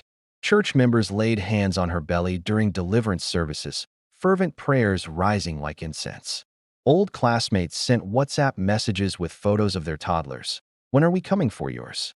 Each message felt like a reminder of their failure, a weight that pressed down harder on Emika's chest. He watched Ngozi endure it all with diminishing grace, her spirit slowly dimming under the relentless pressure. As the third year wore on, Emika realized that they were trapped in a cycle of hope and despair. Each month brought a fresh wave of disappointment, and the silence in their home grew louder. The dreams they once shared began to feel like distant echoes, fading into the background of their lives. He could see the toll it was taking on Ngozi. The vibrant woman he fell in love with was becoming a shadow of herself, her laughter replaced by a quiet resignation. It broke his heart to watch her suffer, and the guilt of his secret loomed over him like a dark cloud. One evening, as they sat in silence, the weight of unspoken words hanging between them, Emika finally felt the urge to confess. He took a deep breath, the words clawing at his throat, but just as he was about to speak, he saw the flicker of hope in Ngozi's eyes. She was planning their next trip, dreaming of the future they could still have. "Maybe we should try again," she said softly, her voice trembling with uncertainty. "I believe we can make this work, Emika. I really do." And in that moment, he couldn't bring himself to shatter her hope. So he nodded, forcing a smile, burying his truth deeper, hoping against hope that somehow everything would turn out all right. But deep down, he knew that the secret he carried was a ticking time bomb, and one day, it would all come crashing down. One night, after a really tough church testimony, where a woman joyfully thanked God for her twins after a decade of waiting, Ngozi came home and locked herself in the nursery, the beautiful room she had decorated with so much love and excitement. You know that feeling when you put your heart into something? Well, this was it for her. Emika found her sitting on the floor, surrounded by unopened boxes of baby clothes she had impulsively bought during a trip to Dubai. It was a bittersweet sight. She was clutching a tiny pair of blue booties, rocking back and forth, tears streaming silently down her cheeks. It was heartbreaking to see her like that. "I don't get it," she whispered when he knelt beside her. "We pray. We give to the church. We try to live right. Why is God punishing me?" Her voice was filled with such raw emotion, and Emika's heart shattered into 1,000 pieces at her words. "It's not you," he said desperately, trying to comfort her. "It's not your fault." But even then, he couldn't bring himself to say the words that were burning in his throat. He wanted to tell her everything, but fear held him back. The breaking point came 6 months later. They had been cautiously optimistic, allowing themselves to hope again. Ngozi had been feeling unusually tired, her breasts tender and a bit nauseous. It was that feeling of possibility, you know? She took 3 pregnancy tests, all positive. They cried together, laughing through tears, calling her mom at 2 a.m. just to hear her scream with joy. It was a moment of pure happiness, a glimmer of hope that they had longed for. They booked the best obstetrician in Lagos, a name that echoed with promise and expertise. Emika even canceled an overseas trip because this was it. This was their chance. They whispered names again. Chukwemeka for a boy, Chimamanda for a girl. Each name holding dreams and aspirations, the hopes of a future they had yearned for. But then, at 8 weeks, the scan showed a sac. But no heartbeat. Just like that, everything came crashing down. Chemical pregnancy. Early miscarriage. It felt like the world had turned upside down. Ngozi collapsed in the doctor's office, a sound coming from her throat that Emika had never heard from anyone. A deep, animal-like grief that tore through him like shrapnel.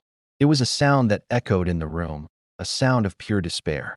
He carried her to the car, holding her as she sobbed against his chest all the way home. For days, she barely ate or spoke.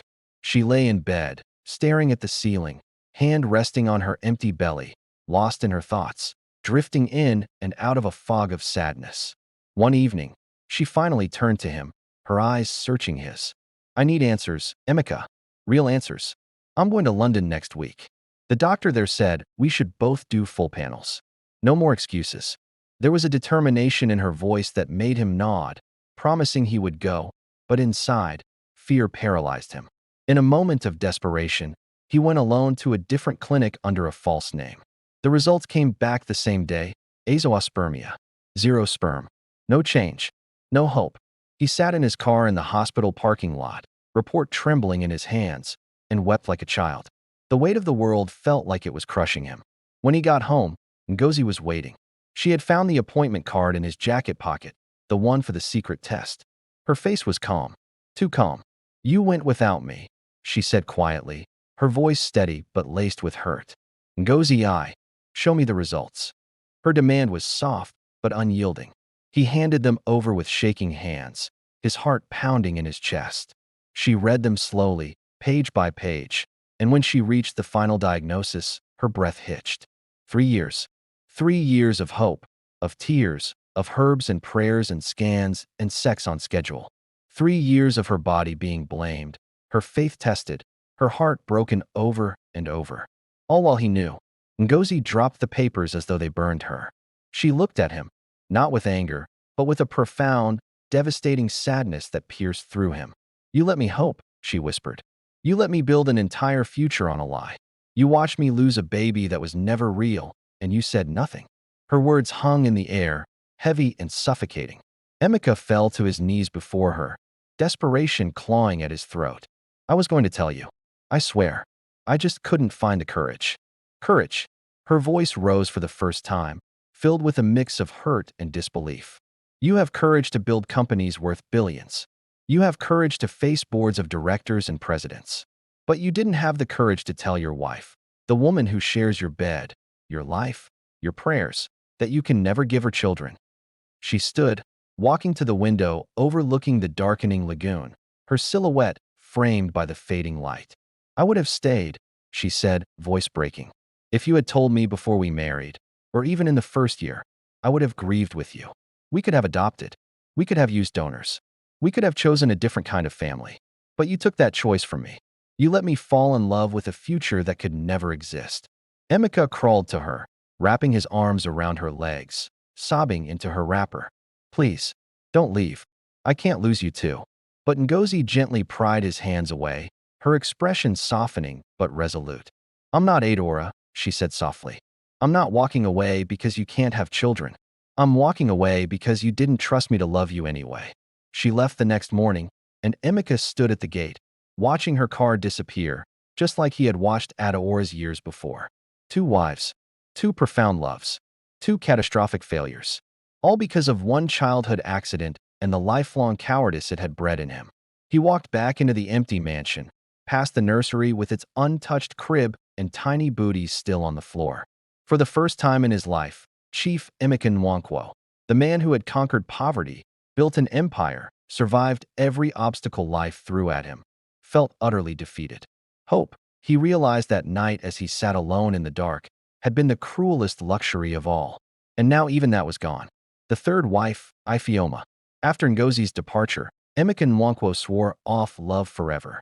The mansion in Ikoyi became a fortress of solitude once more, staff moving like shadows, rooms echoing with absence. He threw himself into work with a ferocity that alarmed his board, acquiring competitors, launching apps that disrupted banking, funding solar farms across the Sahel. His net worth soared past new milestones, but sleep evaded him. Nights were spent pacing the balcony, staring at the dark lagoon, replaying every failure, Adaora's quiet tears, Ngozi's fiery accusations. 2 women he had loved deeply, 2 marriages shattered on the rocks of his unspoken truth. "Third time's the charm," his mother said during one of her rare visits, holding his face in her weathered hands. "But only if you tell her everything first, NWAM. No more secrets." Her words echoed in his mind, haunting him. He thought about the next woman who might walk into his life, the next chance at love. Would he have the courage to be honest? Or would he let fear dictate his choices again? The thought of opening up, of laying bare his soul, felt like standing on the edge of a cliff, ready to jump into the unknown. Days turned into weeks, and the emptiness in the mansion felt like a physical presence. He missed the laughter, the warmth, the feeling of being part of something bigger than himself. His heart ached for connection, yet the fear of rejection loomed larger than ever. He couldn't shake the memories of Ngozi's tears, the way her heart had shattered because of his silence. As he continued to bury himself in work, a part of him knew that he couldn't run forever. The truth had a way of creeping back in, no matter how hard you tried to suppress it. And deep down, he yearned for the kind of love that was built on trust and honesty, not secrets and lies. Then one day, a chance encounter changed everything. At a charity event, he met Ifeoma, a vibrant woman with a contagious laugh and an energy that lit up the room. She was passionate about her work and education and had a heart for helping others. They clicked instantly, sharing stories and laughter over glasses of wine. And for the first time in a long while, Emeka felt a spark of hope. But as their connection deepened, the fear crept back in. Would he be able to share his truth with her? Would she still want him if she knew? The battle within him raged on. He found himself at a crossroads, torn between the desire for love and the fear of losing it again. One evening, as they walked along the lagoon, the sunset painting the sky in hues of orange and pink, Emeka knew it was time to be honest. Ifeoma deserved the truth, no matter how painful it might be. I need to tell you something. Emeka nodded, but inside, his heart felt like a barren wasteland. Love seemed like a trap, and marriage felt like a sentence to even more pain. He went to events alone, putting on a smile for the cameras, while quietly donating billions to fertility clinics and orphanages, hoping to make up for things he couldn't change. Women approached him, models, actresses, daughters of governors. But he kept them at arm's length, polite chats ending with goodbyes that felt like a relief rather than a loss. Then came Ifeoma. She was 27, a runway model from Benin City, moving with the grace of a gazelle, and her eyes captured the depth of the Edo forests. Ifeoma had conquered Lagos Fashion Week, Milan, New York, her lithe frame draped in designs that turned heads all over the world. But beneath all that glamour, she was so down to earth. The daughter of a retired police commissioner and a schoolteacher, she dedicated her time to volunteering at girls' homes in Edo State, teaching self-defense and building confidence in street kids. It was a beautiful contrast, right? A high-flying model with a heart for the community. They met at a high-society wedding in Abuja, the union of a tech mogul and a senator's daughter. The venue was a palace of excess. White peacocks roamed the gardens, helicopters ferried guests, and there was even a performance by Wizkid under crystal-draped tents. Emeka sat alone at a corner table, nursing palm wine, when Ifeoma glided by in a shimmering gold gown that caught the light like liquid sunshine. She was a vision, and for a moment, he forgot his solitude. She stopped, smiled, a genuine, warm smile that lit up her eyes. It felt like a breath of fresh air. "You're Chief Emeka, right? I've heard so much about your scholarships for girls like me from Benin." He stood, surprised. "And you are?" "Ifeoma Egiga. Model. Activist. Huge fan of your work." Their conversation flowed effortlessly. She was different, playful yet deep, laughing at his dry humor and challenging his cynicism about marriage. "Love isn't a contract, Chief," she said, her eyes sparkling with conviction. "It's a leap. Scary, but worth it." Her words hit him like a wave, washing over the doubts he had held onto for so long. For the first time in years, Emeka felt truly seen, not just as the billionaire or the barren man, but as himself. Ifeoma didn't pry into his past marriages. Instead, she opened up about her own struggles, the pressure of beauty standards, the unwanted attention from industry men, the loneliness of hotel rooms abroad. "I want a real home," she confessed over dessert, her voice soft yet firm. "Someone to build a life with, not just someone to pose for." Her honesty was refreshing, and it cracked the walls he had built around his heart. Emeka courted her with a vulnerability he hadn't shown in ages. They shared private dinners at hidden spots in Lekki, fresh lobster from the Atlantic, candlelight reflecting off the waves, laughter echoing in the night air. They took jet rides to Seychelles beaches, walking hand in hand at dawn, the world feeling like it belonged to just the two of them. His gifts were thoughtful and meaningful, a custom jewelry box carved with Edo motifs, books on African feminism she had once mentioned in passing. He even took her to Onitsha to meet his parents. Mama Nneka pulled her aside, whispering blessings in Igbo, making Ifeoma blush and Emeka's heart swell with pride. Ifeoma saw the man behind the empire, the boy who survived poverty, the philanthropist who cried over orphans. She softened his edges, made him dance to Afrobeats in the living room, and laugh until his sides hurt. In her presence, the ache dulled, and he felt a sense of peace he hadn't known in years. 6 months in, on a quiet evening in the mansion garden under a canopy of stars, Emeka knew it was time to tell her everything. The air was thick with anticipation, and the sound of the koi pond was like a gentle reminder of the life they were building together. They sat on a bench by the koi pond, fireflies dancing like tiny lanterns around them. His heart hammered in his chest, and he could feel the weight of his secret pressing down on him. Ifeoma, he began, his voice shaky. Before this goes any further, there's something you need to know. The words hung in the air, heavy with the truth he had kept hidden for so long. He could only hope she would understand. She turned to him, her hand on his. Tell me. He opened up. The bicycle crash at 12, the surgery, the zero sperm count, the 2 failed marriages, the rumors, the nightly tears. Words spilled out like a dam breaking. I'm rich and powerful, but broken in the one way that matters most. I can never give you children. If that's a deal breaker, walk away now. I won't blame you. Silence hung in the air. Ifeoma's eyes filled with tears, not rejection, but compassion. She cupped his face. Emeka, she whispered, you think that makes you less? It makes you human. I've seen men with everything who give nothing. You've given the world so much already. Children aren't the only legacy. If God wills it, we'll find a way, adoption, surrogacy, whatever. But I love you. All of you. Scars and all. He wept in her arms that night, relief flooding him like rain after drought. For the first time, honesty didn't end in loss. They prayed together, her head on his chest, promising to face whatever came. Emeka believed this was it.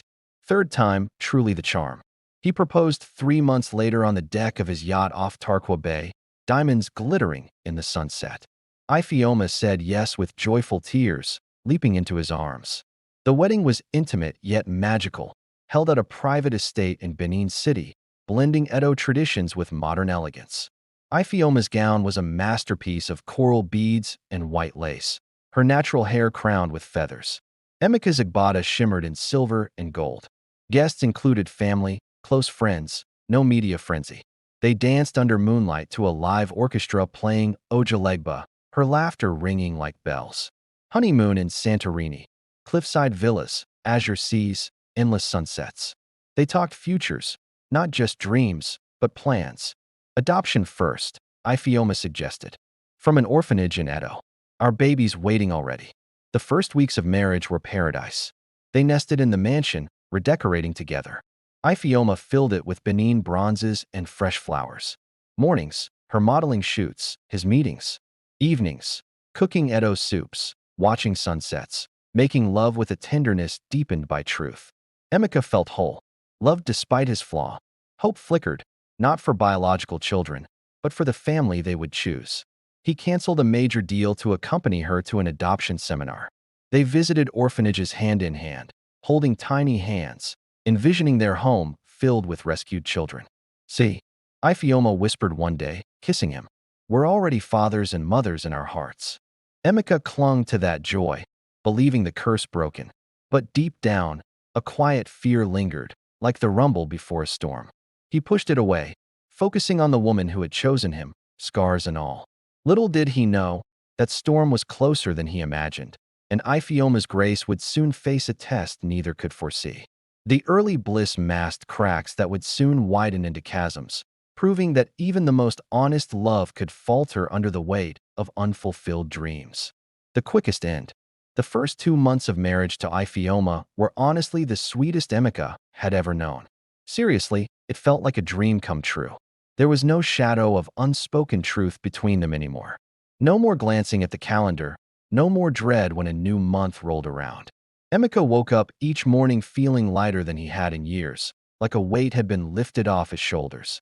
Ifeoma would stretch beside him like a sunbathing cat, her long limbs tangling with his, and whisper, "Good morning, husband," in that sweet Edo lilt that made his heart skip a beat.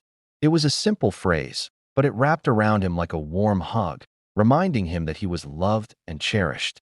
Weekends became all about planning their future together, bursting with joy and excitement. They were like kids dreaming up a big adventure, and it felt amazing. They visited motherless babies' homes in Lagos and Benin City, holding tiny infants whose eyes followed them with pure trust, as if they knew they were safe in their arms.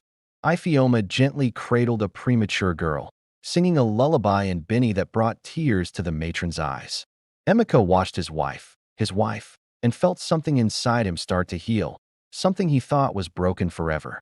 It was like watching a flower bloom after a long winter. "We'll take two at first," Ifeoma said on the drive home, her hand resting on his thigh, her eyes sparkling with dreams. "A boy and a girl. Or two boys. Or two girls. Whatever little hearts God has waiting for us." The way she spoke about their future made it feel so real, so possible. Emeka kissed her hand, feeling a surge of love. "As many as you want, Nkem. This house will never be quiet again." He could almost hear the laughter of children echoing in the halls, filling the space with life. They cleared out the old nursery, the one still haunted by Adaora's soft blues and Ngozi's bright yellows, and repainted it together. Ifeoma picked warm terracotta and cream, colors that reminded her of the Benin earth, vibrant and full of life. They put together new cribs side by side, laughing when the instructions left them puzzled.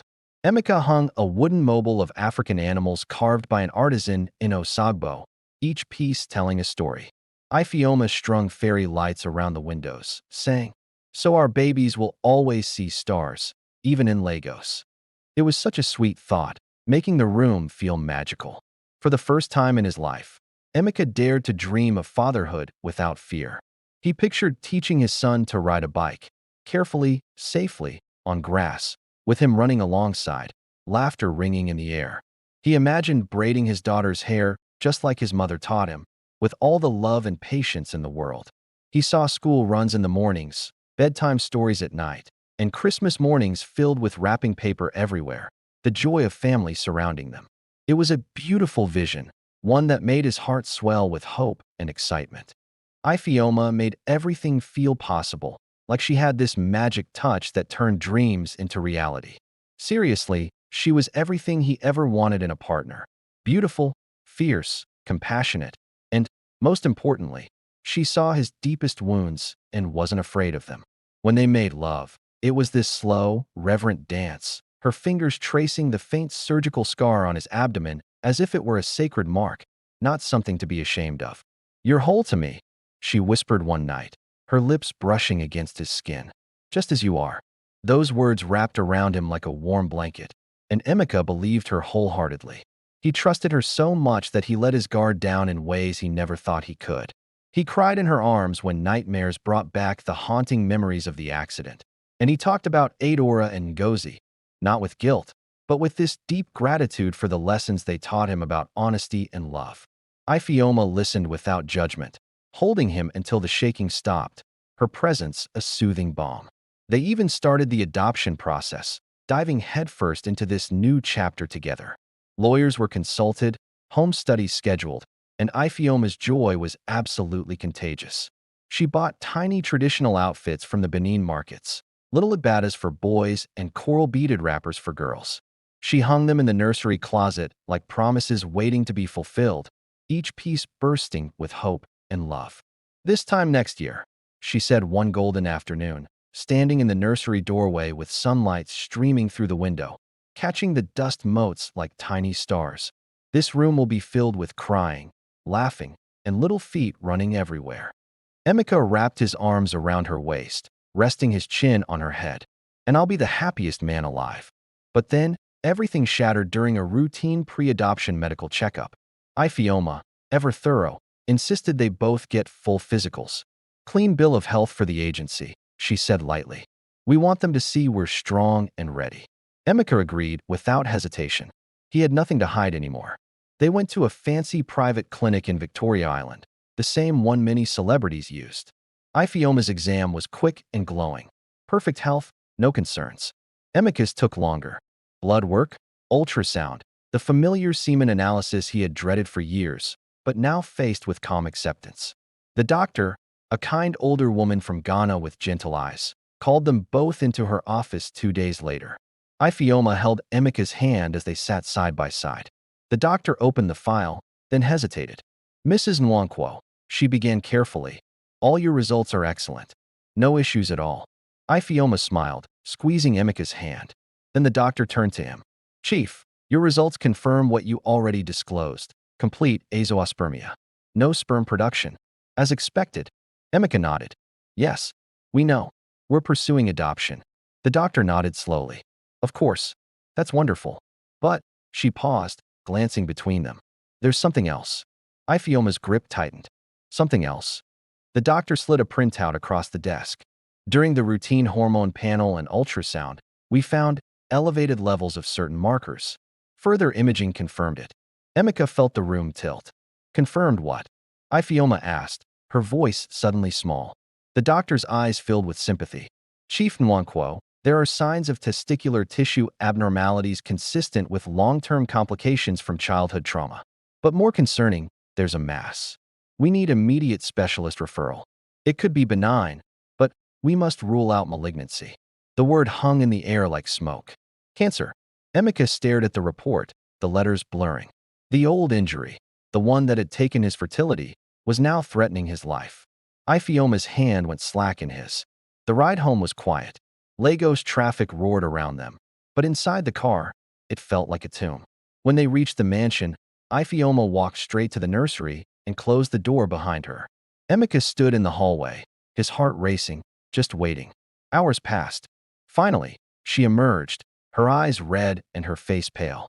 "We need to talk," she said. They sat in the living room, looking out at the darkening garden. Ifeoma's voice was flat, stripped of its usual warmth. "I knew you couldn't have kids biologically. I accepted that. I chose that. I was ready to build a family another way." Emeka nodded, feeling a lump in his throat. "But this," she gestured toward the clinic report on the coffee table. "Possible cancer. Treatments. Chemotherapy. Maybe surgery. Maybe you won't survive it." "I will survive it," Emeka said fiercely. "I've survived everything else." But Ifeoma shook her head. "You don't know that. And even if you do, I'm 27, Emeka. I've spent my whole life dreaming of being a mother, carrying a child, nursing, all of it. I was willing to give that up for you. But now I might lose you too, and still end up childless." Her words hit him like punches. "Ifeoma, please. I love you," she whispered, tears finally falling. "God help me, I do. But I can't do this. I can't sign up for a life where I might bury my husband and still have empty arms. I can't watch you fight this and lose everything I've ever wanted." Emeka reached for her, but she stood. "I thought I was strong enough," she said, her voice breaking. "I thought love was enough. But I'm not Adora. I'm not Ngozi. I can't carry this kind of pain. Not at the start of my life." She walked upstairs, packed a single bag, and called a driver. Emeka followed her to the door, begging, sobbing, on his knees in the foyer, the proud billionaire reduced to pleading. "Ifeoma, don't leave me to face this alone. Please. You're my strength. You're my miracle." She paused at the threshold, rain beginning to fall outside just like it had the day Adora left. For a moment, he thought she might turn back, but she only looked at him with infinite sadness. "I'm sorry, Emeka," she whispered. "I'm so sorry, but I have to choose myself this time." The door closed softly behind her. Emeka remained on the marble floor long after the car drove away. 3 deep loves. 3 endings, each more heartbreaking than the last.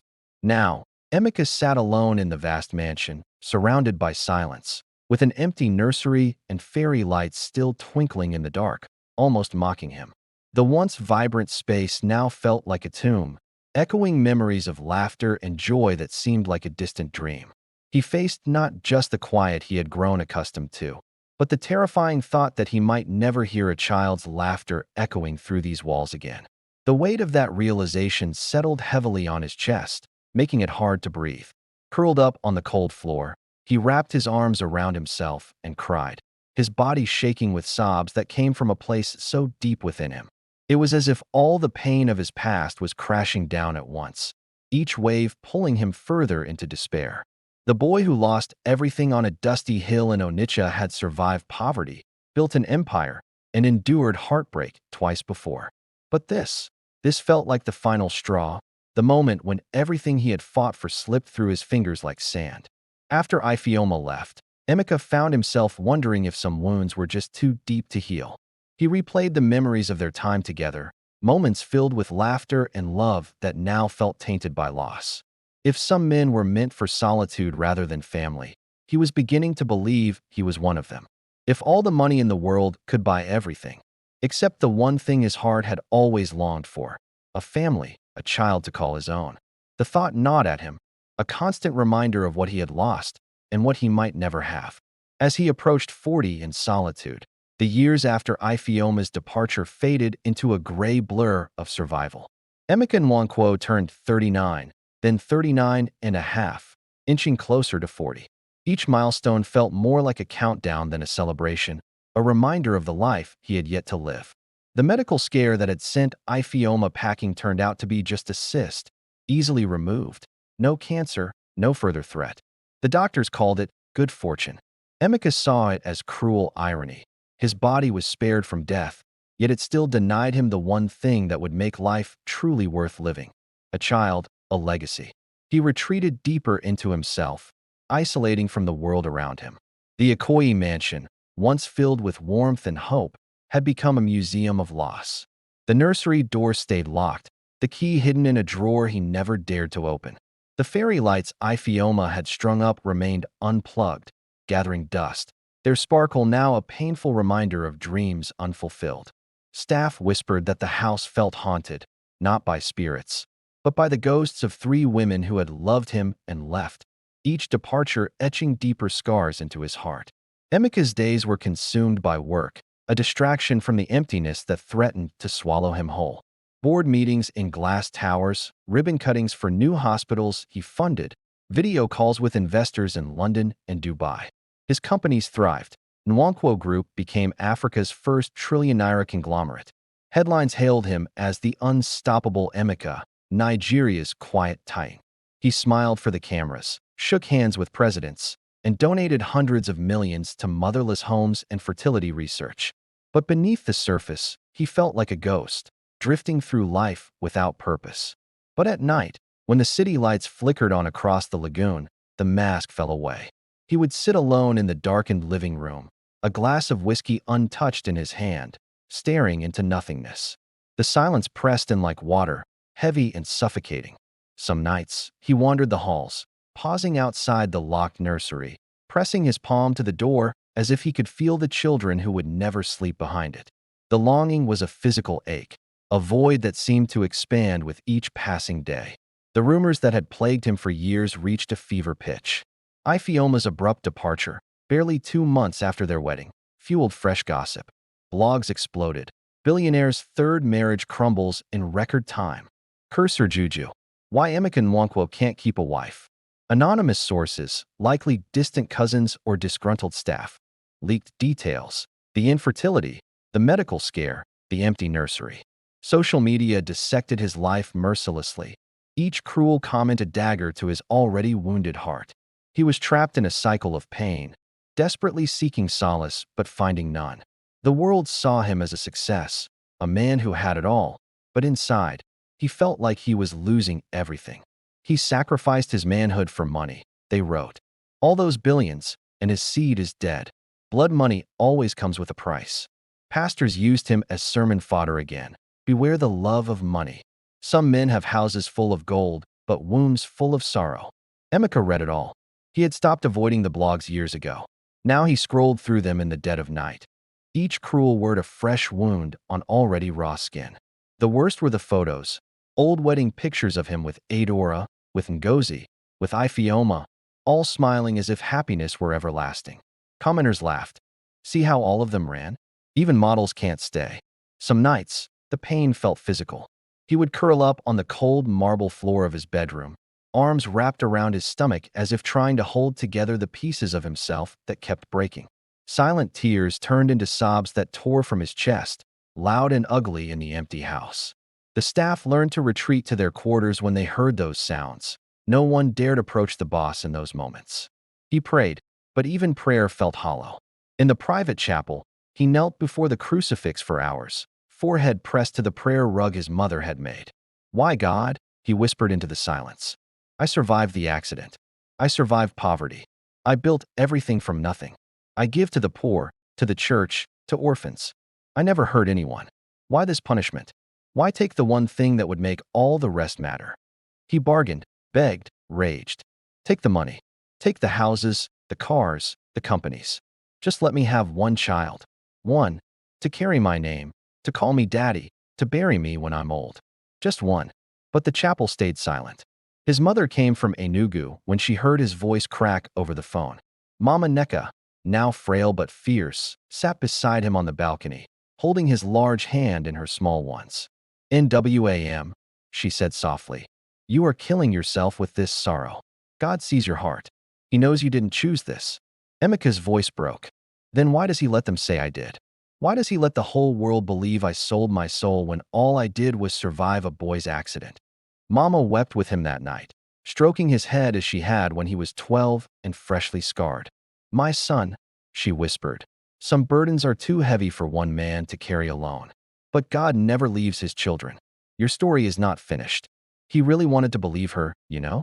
But as his 40th birthday loomed closer, that belief felt like a distant dream. The invitations had gone out without a hitch. His team had set up a grand celebration at the Eco Hotel ballroom, complete with live performances from Burna Boy and Tiwa Savage, and governors and presidents were on the guest list. It was supposed to be a milestone for Africa's greatest entrepreneur, a night of glitz and glamour. But Emeka couldn't do it. He canceled everything, leaving his team in shock. No party, he insisted. No speeches. No photos. It was like he was shutting the world out, retreating into a shell. In the weeks leading up to the big day, he sank deeper into isolation. He took a trip to Enugu to visit his parents, finding solace under the old mango tree where he used to dream big as a kid. Then, he drove alone to Onitsha, tracing the dusty path of Yumud Hill, where everything changed. The rocks were still there, weathered but unchanged, just like the memories. He knelt among them, fingers brushing over the sharp edges that had shaped his life, and he wept for that 12-year-old boy who had no clue what the fall would ultimately cost him. Back in Lagos, things were really heating up with the viral stories. You wouldn't believe it. A major blog dropped this lengthy piece titled "The Tragedy of Emeka Nwankwo, Billionaire, Philanthropist, Childless." It spilled all the tea about his marriages, breakups, and every juicy rumor you could think of. Seriously, within hours, it was everywhere, shared, debated, and even memed. Can you imagine? So there was Emeka, lying in bed at 3 a.m., scrolling through his phone. The harsh blue light illuminated his tear-streaked face, and you could just feel the weight of it all. It was a moment of pure vulnerability, and for the first time, he decided to respond publicly, sort of. He dropped an anonymous comment from a burner account that nobody could trace back to him. He didn't sacrifice anything. He was 12. It was an accident. He's just a man trying to live with a pain no money can fix. After hitting post, he stared at those words for a second, then, in a moment of impulse, deleted the account. Talk about a roller coaster of emotions. The night before his 40th birthday, Emeka hit rock bottom. He sent the staff home early, locked every door, and turned off his phones. Just picture it. He wandered through his grand mansion, room by room, touching surfaces that held memories that felt like they were suffocating him. The dining table where Adora once mapped out their future, the balcony where Ngozi danced in the rain, and that garden bench where Ifeoma said yes to his proposal. Each place held a story, a promise, and a heartbreak. In the master bedroom, he opened the safe and pulled out 3 small boxes. Inside were the engagement rings he had given each wife, returned quietly after each divorce. The diamonds sparkled in the dim light. Adeora's classic solitaire, Ngozi's fiery ruby, Ifeoma's unique emerald cut. He lined them up on the dresser and sat on the bed, just staring at them. 3 loves, 3 promises, 3 failures. The weight of 40 childless years crashed over him like a tidal wave. It was overwhelming, you know? He fell to his knees beside the bed, face buried in the duvet that still smelled faintly of Ifeoma's perfume, and cried with a depth that scared even him. Great, heaving sobs that felt like they would never end. He cried for the boy who lost his future on a hill, for the man who built an empire but couldn't build a family, for the wives he had loved and lost, for the children who would never exist. God, he gasped between sobs, if you're there, if you haven't abandoned me completely, please. I'm begging. One miracle. Just one. He cried until his throat was raw, until his body shook with exhaustion, until he curled up on the floor and fell into a dreamless sleep. It was like his soul was screaming for something, anything, to change. When he woke hours later, dawn was breaking over Lagos, and it felt like a new beginning. He stood slowly, aching in every joint, and walked to the balcony. The city stretched before him, millions of lives starting their day, Millions of children waking in homes big and small, millions of fathers kissing sleepy heads. Emeka gripped the railing, eyes burning with fresh tears. Another year. Still empty-handed. Still alone. But somewhere deep beneath the devastation, beneath decades of grief, a tiny ember of something, maybe faith or just stubborn survival, flickered. He whispered into the morning light the same prayer he had whispered since childhood. God, you brought me this far. Don't leave me now. What he didn't know was that, even as he spoke, a young woman in Ajagunal was preparing a woven basket that would change everything. He had no idea that destiny, silent for 40 long years, was finally answering. All he knew, on that quiet birthday morning, was the ache of a heart that refused to stop hoping, even when hope felt like the cruelest burden of all. Now, let's shift gears and zoom in on Chioma Okeke. In the crowded, sweltering heart of Ajagunal, where zinc roofs baked under the Lagos sun and open gutters carried the city's waste toward the lagoon, Chioma was fighting a quiet war for survival. It was a tough life, you know? Now 28. The years had etched lines of worry around her eyes, making her look older than her age. Her one-room apartment on Boundary Road was a small concrete box with peeling blue paint, a single window covered by a faded Ankara curtain, and a ceiling fan that wheezed more than it cooled. The walls were bare except for one framed photo. Chioma in her graduation gown, beaming beside a kind older man in traditional attire. Chief Emeka Nwankwo, the billionaire who had changed her life. 10 years earlier, as a final-year student at the University of Nigeria, Nsukka, Chioma had attended a public lecture on entrepreneurship sponsored by the Nwankwo Foundation. She was brilliant but broke. Her father had passed, her mother was a petty trader in ABA, and her siblings depended on her future salary. During the Q&A, she stood nervously and asked a question about starting small businesses for women without capital. Emeka noticed her right away, the intelligence in her eyes, the determination in her voice despite her worn clothes. Afterward, he approached her, and it felt like a scene from a movie. "Young lady," he said gently, "what's your name?" "Chioma Okeke, sir." He handed her his card. "Send me your details. The foundation will cover your final year fees and help you start whatever business you dream of." She thought it was a joke until the money arrived. Full tuition, books, even a small laptop. After graduation, he funded her tailoring shop in ABA. Sewing machines, fabric stock, rent for a year. "Pay it forward one day," he told her with a smile. "That's all I ask." Chioma never forgot. She built her business slowly, sewing school uniforms and church outfits for market women. Life was tough, but hopeful. Then came ease. He was charming, a mid-level banker from Imo State with smooth words and promises of marriage. They dated for a year, and when Chioma discovered she was pregnant, joy flooded her. Triplets, the scan revealed. 3 boys. She imagined Emeka's pride if he knew someone he helped was building a family. But ease vanished the moment she told him. "No be me," he texted coldly. "I know ready for Pekin. Talk less of 3. Blocked. Gone. Chioma was left alone, pregnant in a city that devoured the vulnerable. The pregnancy was brutal. High risk from the start. Anemia, hypertension, swollen feet that barely fit her slippers. The public clinic in Ajagunal was overcrowded. Long queues under the sun, nurses shouting, medicines out of stock. Chioma sold half her sewing machines to pay for private scans. Her mother sent Gary and palm oil from ABA, but money ran out fast. Neighbors helped with small chores, but the pity in their eyes stung worse than hunger. Nights were sleepless on her thin mattress, hand on her massive belly, feeling the boys kick and tumble. "Una, go suffer with me," she whispered to them in the dark, tears soaking her pillow. "No papa, no money, no space. How I go manage 3 of Una?" The tailoring shop closed. Clients stopped coming. Chioma too heavy to stand long at the machine, fabric too expensive to buy on credit. Savings dwindled to nothing. She hawked pure water some days, belly leading the way, until contractions warned her to stop. It was a tough battle, and every day felt like climbing a mountain with no summit in sight. But deep down, Chioma held on to a flicker of hope. Just like Emeka, she had dreams that refused to die, even when life tried to crush them. And little did they know, their paths were about to intertwine in ways that would change everything. The universe has a funny way of connecting people when they least expect it, doesn't it? One rainy evening, completely worn out, Chioma sank into her plastic chair, scrolling through her cracked phone for job ads that pregnant women could do. You know how it is when you feel like the weight of the world is on your shoulders, right?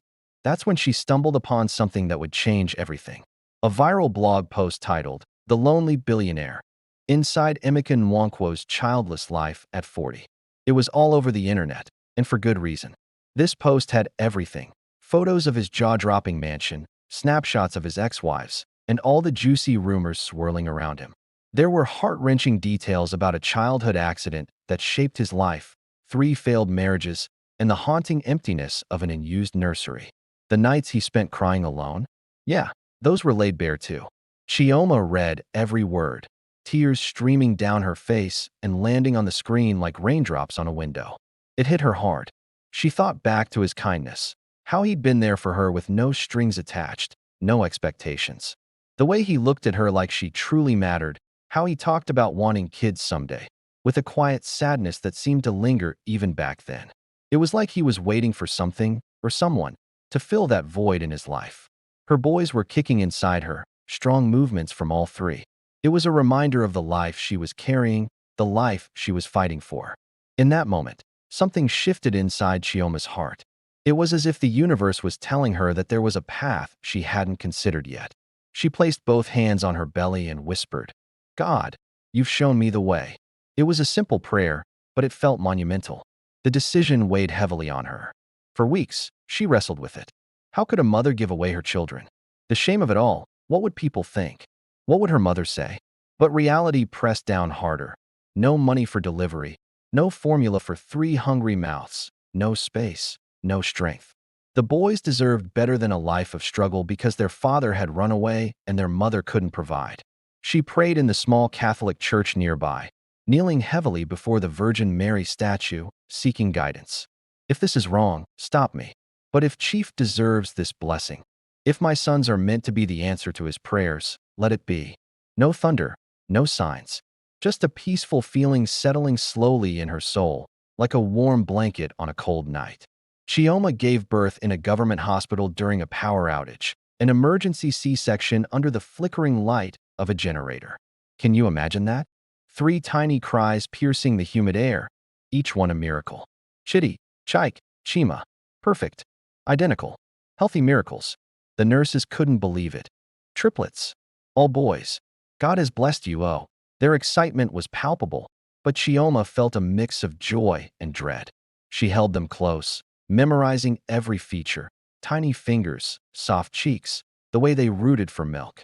She nursed them for 6 weeks in her tiny room, singing Igbo lullabies her mother taught her, rocking all 3 in a single wrapper tied around her body. Those moments were filled with love, but the reality of her situation loomed large. Formula was expensive. Diapers were impossible to afford. She sold her last sewing machine to buy milk. Neighbors brought small cash gifts, but it just wasn't enough. Emeka's 40th birthday was coming up, and Chioma noticed the date on a calendar in the market.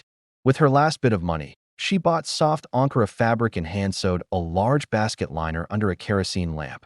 She wrote a simple note on a piece of paper torn from an old notebook. A gift from heaven for a kind soul. God bless you always. It was a heartfelt message, but also a bittersweet farewell. On the night before his birthday, she bathed the boys one last time, dressing them in the only new outfits she could afford, tiny white singlets bought secondhand. She kissed each forehead, whispering promises. Mama loves you. I will always love you. But this man, he will give you the life I can't provide. Be good boys. Make me proud. Tears fell as she wrapped them in soft blankets and placed them gently in the basket. Under the cover of darkness, she balanced the heavy basket on her head, taking Okada after Okada to Ikoyi, bribing the last driver with her final cash to wait until she reached the gate. The security guards knew the stories of Emeka's kindness.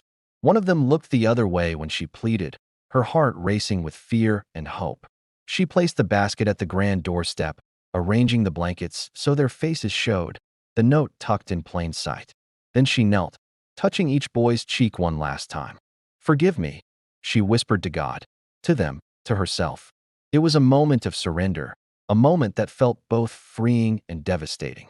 She turned and walked into the night, sobbing silently, empty-armed but determined.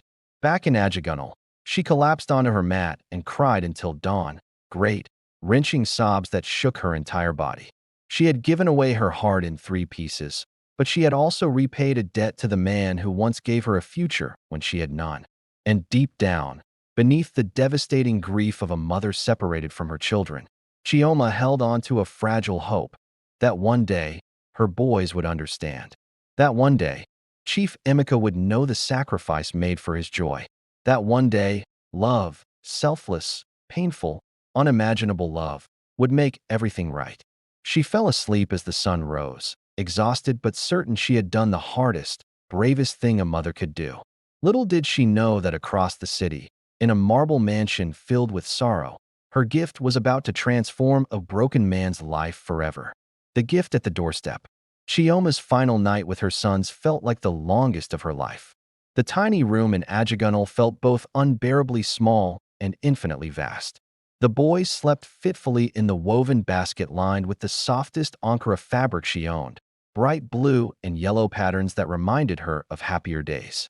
Chitty, the firstborn, lay in the middle, his tiny fist curled near his mouth. Chaik, always the restless one, kicked occasionally in his sleep. Chima, the quietest, breathed soft, even breaths that broke his mother's heart with their innocence. Chioma sat on the edge of her thin mattress, watching them by the dim yellow light of a rechargeable lantern. The fan had stopped hours ago. Nipa had taken light again, and the air hung heavy with the scent of baby powder and the distant smell of the open gutter outside. It was a familiar setting, yet that night felt different. She reached into the basket and gently touched each face, memorizing every detail. Chitty's long lashes, Chaik's slightly fuller cheeks, Chima's perfect little nose that looked just like hers. "My beautiful boys," she whispered, her voice cracking.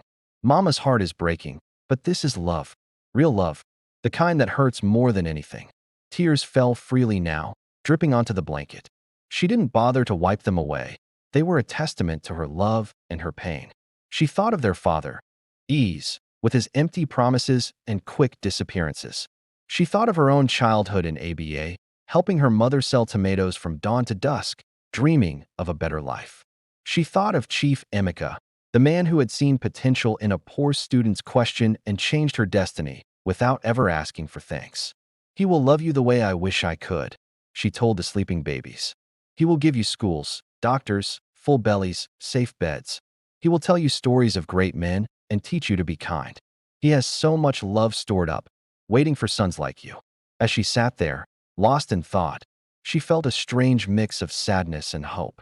The boys were her everything, yet she knew deep down that this was the best choice for them.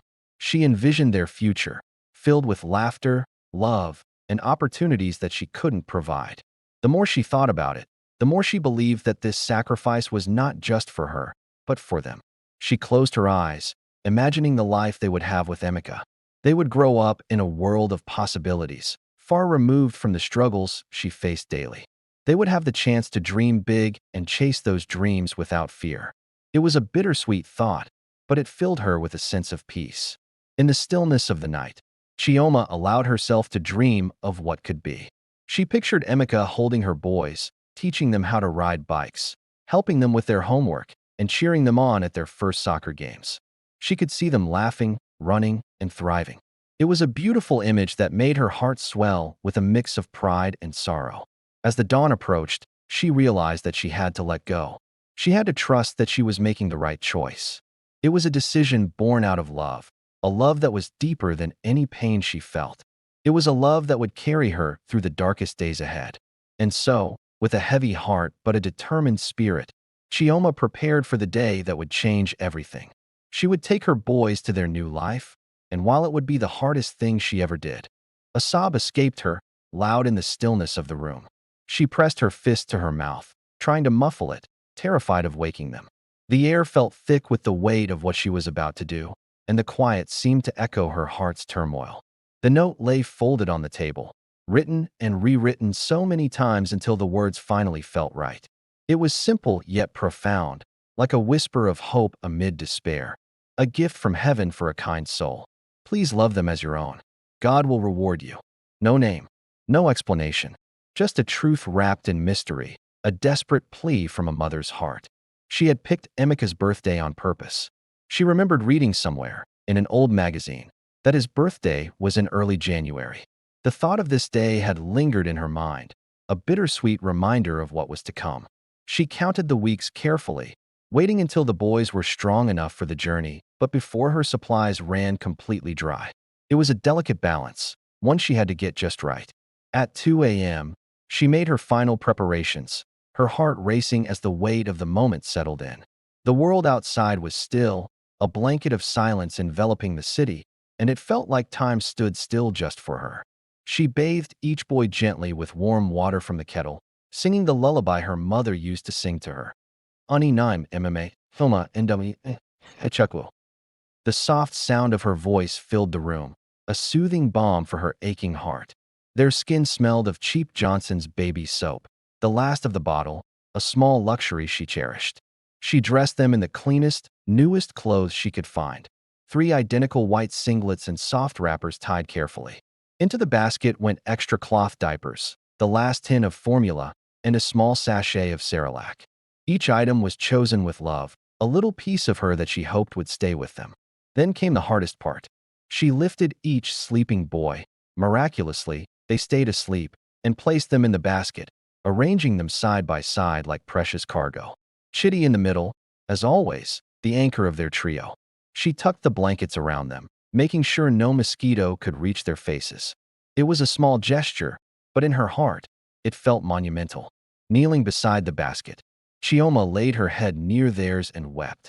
This was the kind of weeping that comes from the deepest place in a mother's soul, silent but shaking her entire body. She kissed each forehead, each tiny hand, breathing in their sweet baby smell that she knew she would carry in her heart forever. It was a scent that would haunt her dreams, a reminder of the love she had for them. "I carried you under my heart for months," she whispered between sobs. "I felt every kick, every hiccup. You are my blood, my bones, my everything. But love means letting go when holding on would hurt you more." The words felt heavy, like stones in her chest, but they were the truth she had to embrace. She thought of the future she was giving them: marble floors instead of concrete, private doctors instead of overcrowded clinics, university education instead of hawking on the streets. A father who would never abandon them, who would cherish them because they were the answer to 40 years of prayer. The thought of their bright future filled her with a bittersweet joy, knowing she was giving them a chance she never had. And she thought of the future she was choosing for herself: empty arms, endless questions from neighbors, the daily ache of missing them. But also, maybe, the quiet peace of knowing she had done something extraordinary. It was a sacrifice that would echo in her heart forever, a decision that defined her love. At 4 a.m., when the city was still sleeping, she wrapped her wrapper tightly, balanced the heavy basket on her head like a pro, and stepped into the cool night air. The world felt different, charged with the energy of her resolve. The journey took 2 hours, walking to the bus stop, 3 different Okadas. Each driver paid with coins she'd saved for weeks. Each ride felt like a small victory, a step closer to fulfilling her promise. The last driver, a kind Hausa man with a gentle face, helped her carry the basket to the gates of Ikoyi when she explained it was medicine for a sick relative. His kindness warmed her heart, a brief moment of connection in a world that often felt cold. The mansion loomed grand and silent in the pre-dawn darkness, its white walls glowing softly under security lights. Chioma's heart raced as she approached the massive front door, polished wood that probably cost more than her entire life's earnings. She lowered the basket carefully, arranging it perfectly on the top step. She adjusted the blankets one last time, making sure the note was visible. The boys stirred slightly but settled again, tiny chests rising and falling in peaceful rhythm. It was a picture of innocence, a moment frozen in time, and she wanted to remember it forever. Chioma knelt. This was goodbye. She touched each face again, her tears falling onto the blankets. Chitty, Chike, Chima, she named them silently in her heart. Grow strong. Be kind. Know that somewhere, a woman loves you more than life itself. Every good thing that happens to you, every laugh, every achievement, every happy day, know that it came from a mother's sacrifice. The weight of her words hung in the air, a promise that transcended the moment. She pressed her lips to each forehead in turn, lingering longest on Chima, the quiet one who had always seemed to understand her most. The bond they shared was unbreakable, and in that moment, she felt a flicker of hope that somehow, one day, they would understand. Then, with a strength she didn't know she had, she stood, turned, walked away. Each step felt like tearing flesh from bone. She didn't look back, couldn't look back, afraid that one more glimpse would break her resolve. By the time she reached the gate, her legs were shaking. The security guard, moved by her earlier tears and story, looked away as she passed, giving her the dignity of private grief. The journey home was a blur of tears and Okada wind. When she finally collapsed onto her empty mat, the room felt cavernous without the soft baby sounds. Chioma curled into a ball and cried until her body had no more tears to give. This was the kind of crying that changes a person forever, raw, primal, cleansing. It was a release, a letting go that felt both painful and necessary. As dawn broke over Lagos, painting the sky soft pink and gold, Chioma lay exhausted but strangely peaceful. She had lost everything, but she had also given the greatest gift one human being can give another: family to a man who had none, a future to children who deserved it, and redemption to a debt of kindness 10 years in the making. The enormity of her sacrifice settled around her like a warm blanket, a bittersweet comfort. Across the city, in a mansion filled with sorrow, her 3 perfect sons slept peacefully in their basket, waiting for the man whose life they were about to transform forever. The thought of Emika's reaction sent a wave of warmth through her. She could almost picture his face lighting up with joy and disbelief. Chioma closed her eyes, imagining Emika's face when he found them. "He will cry," she whispered to the empty room. "But they will be tears of joy. And that makes every tear I've shed tonight worth it." The hope that flickered in her heart felt fragile but real, a promise that one day, love would circle back to them. In the deepest part of her broken heart, a tiny seed of hope took root. That one day, somehow, she would see her boys again. That one day, they would know her sacrifice. That one day, love would circle back and make them all whole. Until then, she would carry the weight of this night for the rest of her life. The most painful, most beautiful thing she had ever done. A mother's ultimate act of love. The morning of his 40th birthday broke clear and golden over Lagos. Emeka Nwankwo woke before the sun, as he had for weeks, his sleep fractured by dreams of empty nurseries and departing wives. He lay in the vast bed alone, staring at the ceiling fan turning slow circles, its hum the only sound in the room. 40 years. For decades of survival, triumph, and loss. He felt older than the city itself, burdened by memories that seemed to cling to him like shadows. He rose quietly, showered in cold water to shock the heaviness from his bones, and dressed for the day he had dreaded. A simple navy agbada, no embroidery, no celebration. The fabric felt heavy against his skin, a reminder of the weight of the day ahead. A board meeting had been scheduled months ago, major investors flying in from Dubai and London to discuss a new Pan-African tech hub. Work was the one place pain couldn't follow him completely. He would go, shake hands, sign papers, and pretend 40 was just another number. Downstairs, the mansion was unnaturally quiet. He had given the staff the day off, no need for forced happy birthdays or sympathetic glances. Only the head driver and 2 security men remained on duty, their presence a reminder of the life he had built, but also of the emptiness that lingered. Emeka moved through the halls, the silence echoing around him, each step a reminder of the absence that filled his life. Emeka picked up his briefcase and took one last look at himself in the foyer mirror. His tired eyes and lined face reflected the weight of the years he'd carried. With a sigh, he headed for the front door, ready to face another day that felt like it would be just like the last. That's when he heard it. A soft, muffled sound. Almost like a kitten mewing, you know?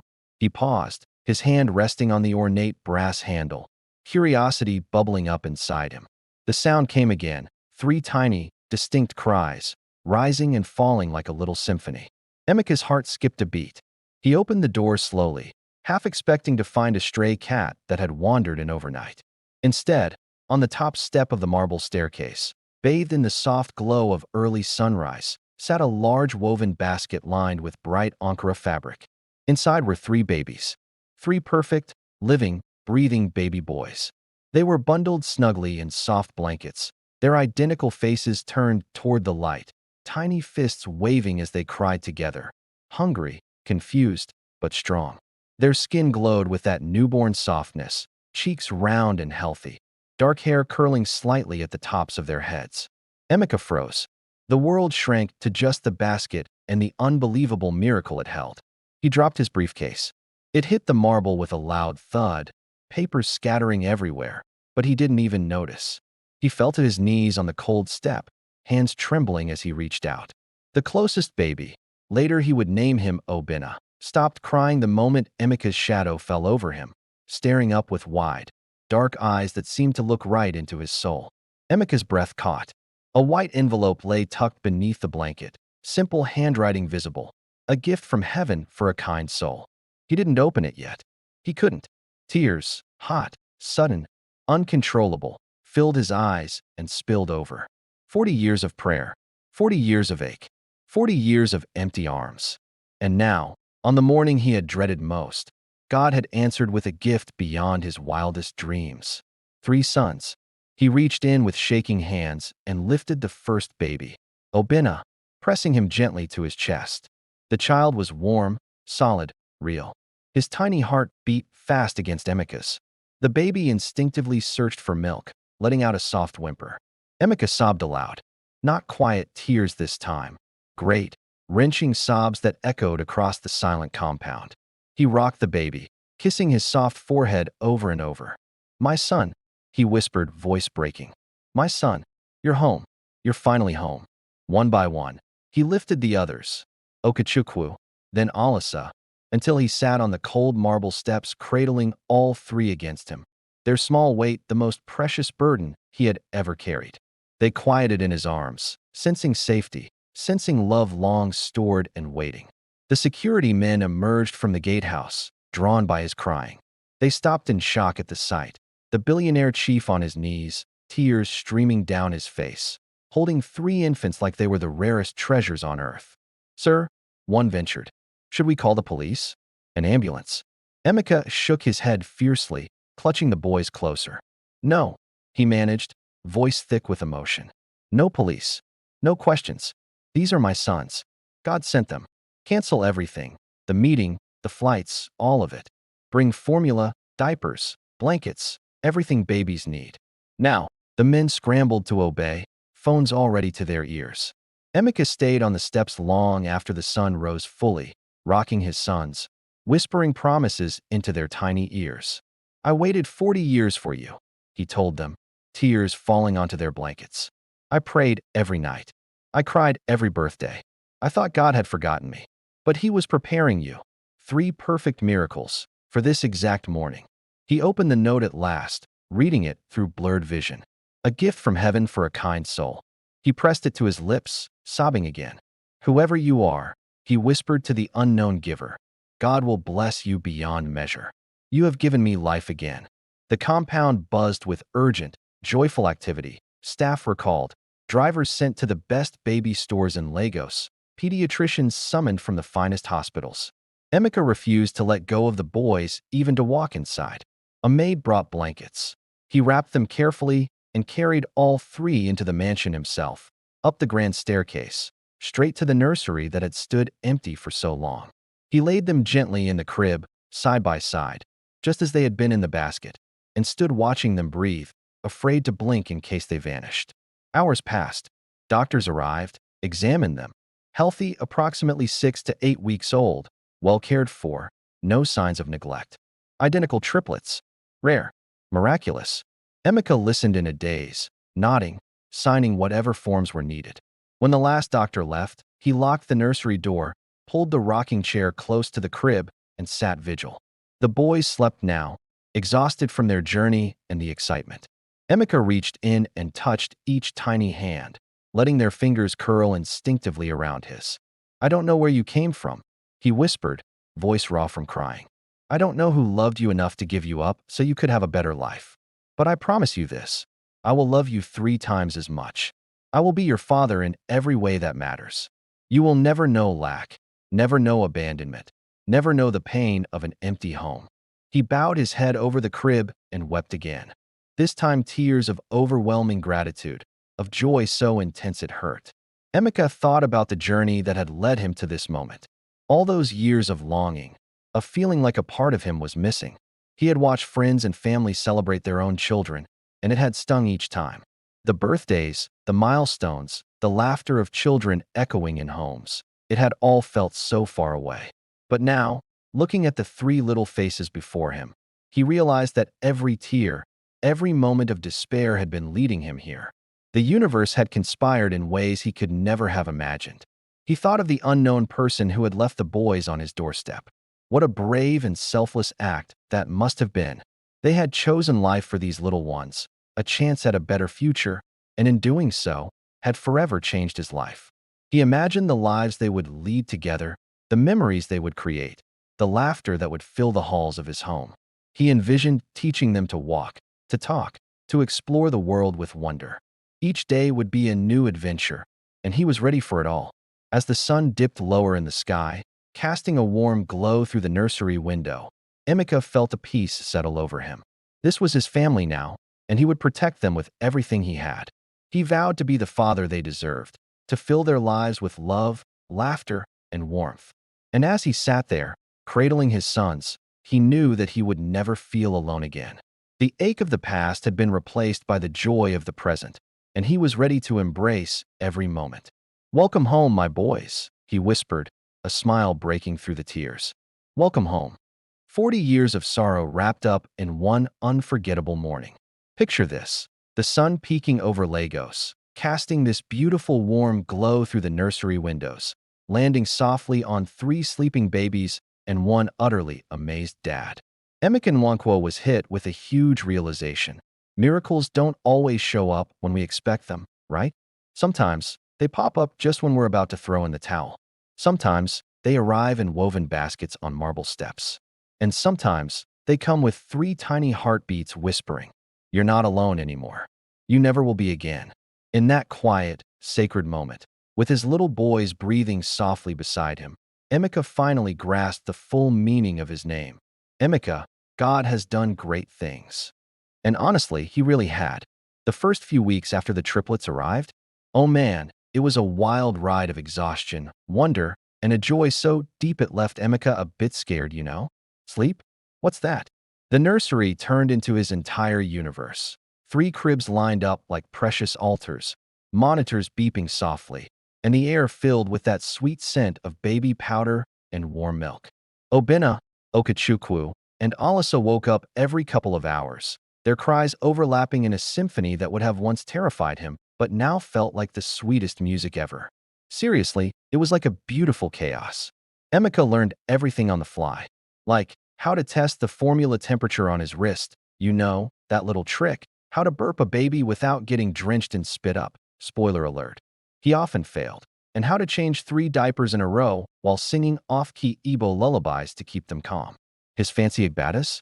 They were swapped for simple t-shirts stained with milk, and his once manicured hands now bore tiny scratches from those little fingernails.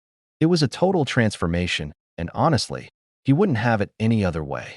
He even canceled all his business trips. Board meetings? They shifted to video calls from the nursery floor, with Emeka rocking a baby in one arm while discussing billion-naira projections. Investors smiled indulgently at the sudden cries in the background. "Chief, you get Pekin now?" And he beamed with pride that he couldn't hide. "Yes," he'd say, his voice thick with emotion. 3 boys. Triplets. God has been good. You could just feel the love radiating from him. But 3 infants? That was a whole lot to handle. The nannies he hired at first, experienced women from top agencies, were great at their jobs, no doubt. They followed schedules and changed diapers like pros, but Emeka wanted something more. He wanted warmth and love for his miracle sons, not just care. He wanted someone who would treat them like the precious gifts they were. One evening, after sending yet another nanny packing who treated the boys like tasks on a checklist, Emeka slumped in the rocking chair, all 3 babies finally asleep in their cribs. He leaned back, tears of fatigue and gratitude slipping down his cheeks. "God," he whispered into the dim room lit only by the nightlight, "thank you for them. But I can't do this alone. Send me someone with a mother's heart." 3 days later, Amaka walked in. She came through a small, discreet agency recommended by a pastor's wife. quiet, unassuming, dressed in a simple Ankara skirt and blouse, her eyes downcast but kind. 28 and from Imo State. She had glowing references from families in Festac, where she had cared for newborns. Emeka interviewed her in the nursery while the boys napped. "Tell me why you love children," he asked, watching her face closely. Amaka glanced at the cribs, and her expression changed, softened, lit up. Tears filled her eyes, but she blinked them away quickly. "Because they are pure gifts. Every child deserves to feel safe and wanted from their very first breath. I know what it's like to want that for a child more than anything." Something in her voice, so raw and heartfelt, touched Emeka deeply. "You're hired," he said without hesitation. "Start today." What Emeka didn't know, what no one knew, was that Amaka was actually Chioma. She had changed her name, cut her hair shorter, worn less makeup, and even fabricated references with help from a sympathetic cousin. The grief of separation had nearly crushed her in those first weeks. Endless crying, empty arms, nightmares of her boys calling for her. But news traveled fast in Lagos. Chief Nwankwo had found triplets on his doorstep and claimed them as his own, canceling all engagements to care for them. Chioma watched from a distance at first, her heart aching with both pain and relief. Photos leaked online.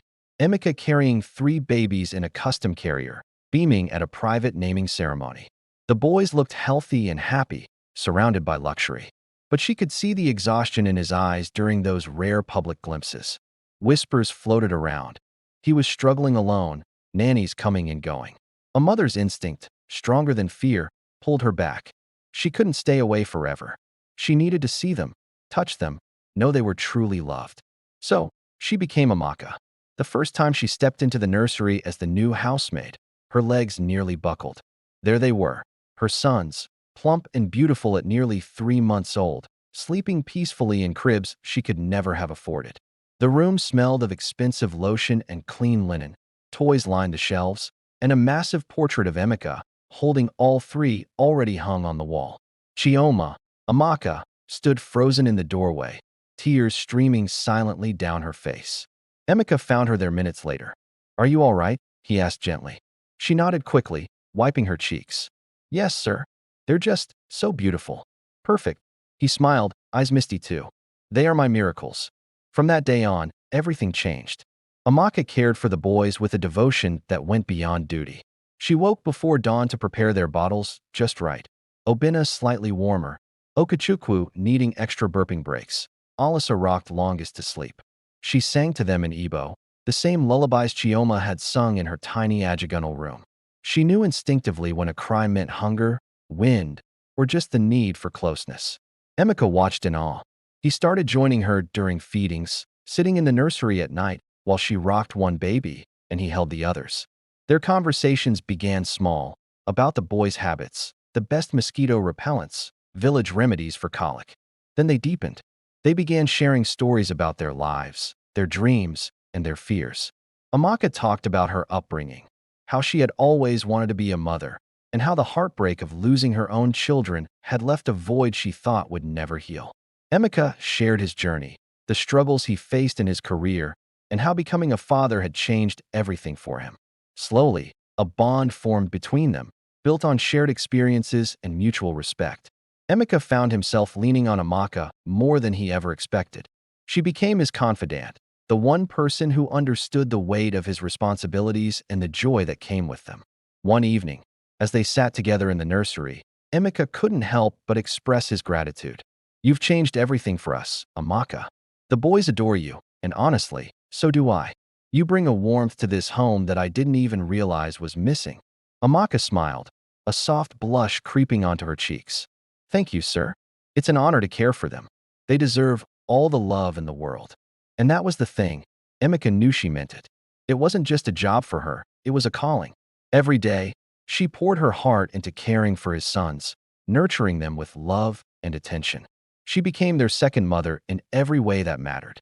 As weeks turned into months, the nursery transformed into a lively, joyful space filled with laughter and love. Emeka felt lighter, more at ease. He could finally breathe, knowing that his boys were in good hands. But deep down, Chioma still struggled with her own heartache.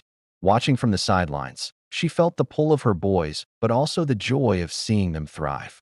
She wanted to be there for them, to be part of their lives, but the fear of being discovered loomed over her. Yet, every time she saw Emeka with the boys, the way he held them close, the way he spoke to them with so much love, it filled her with a bittersweet sense of pride.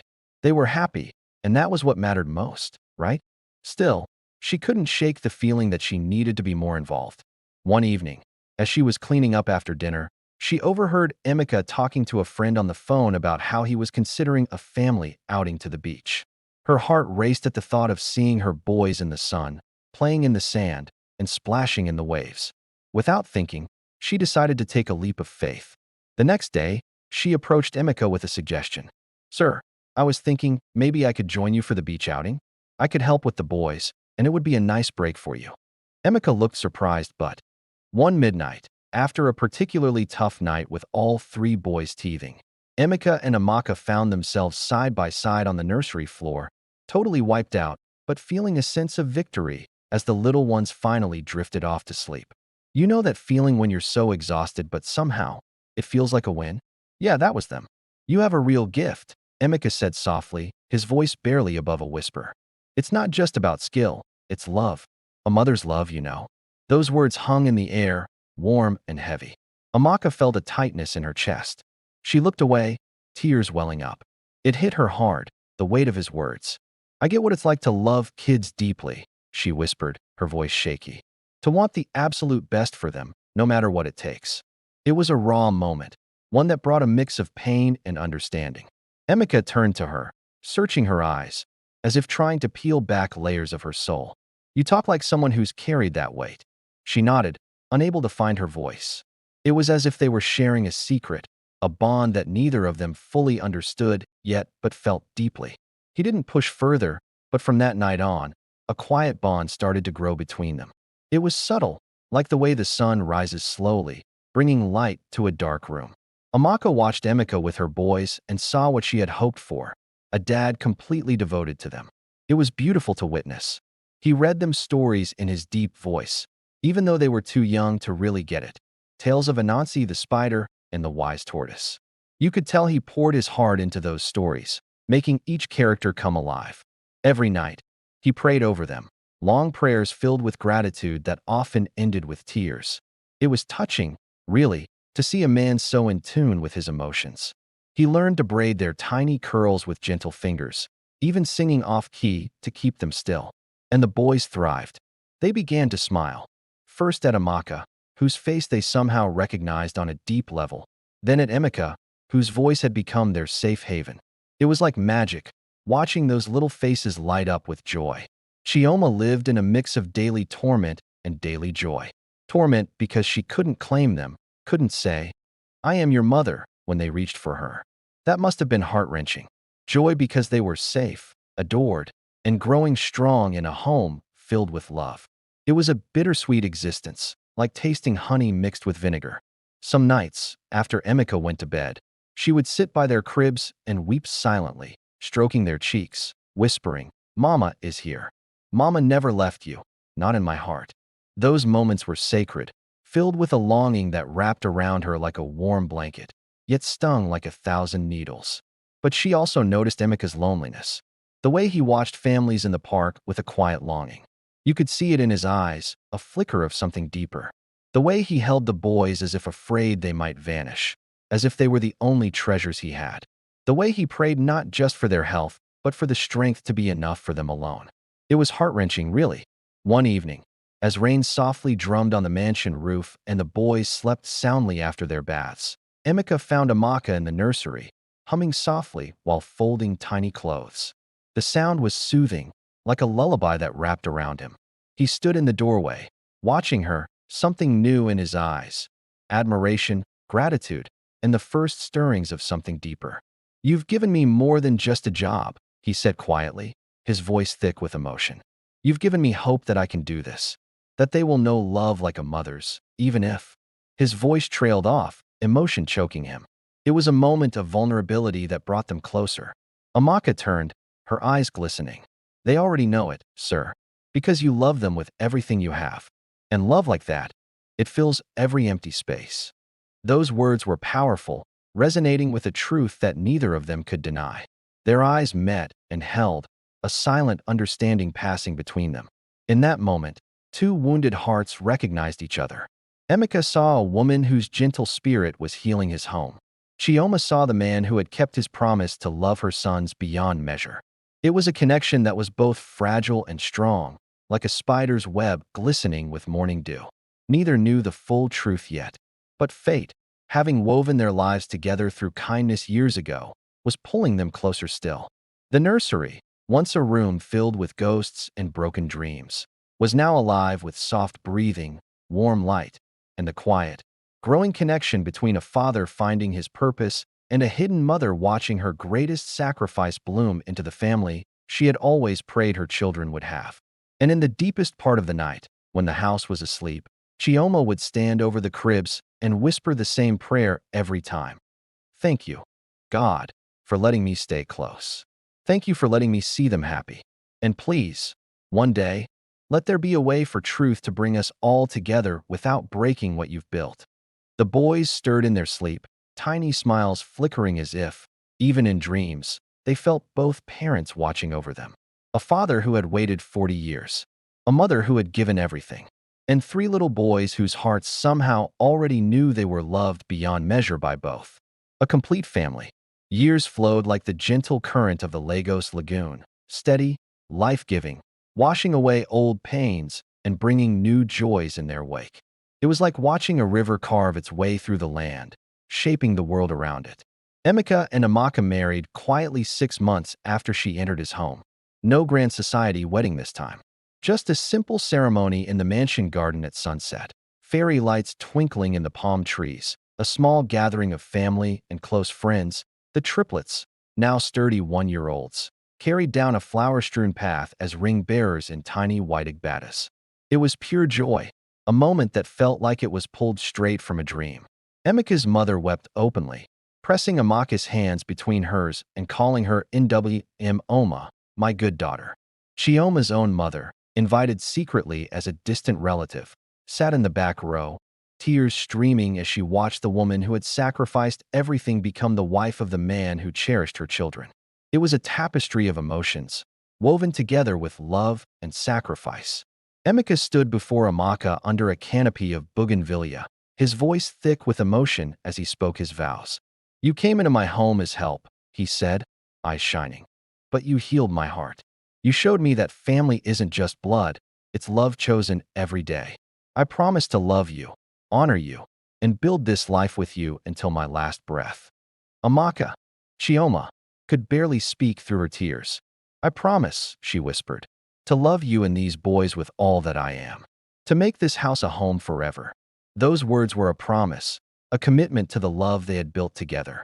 They exchanged rings, simple gold bands engraved inside with the date the basket was found, and kissed as the triplets gurgled happily in their grandmother's arms. It was a moment filled with laughter, joy, and the sweet sound of family coming together.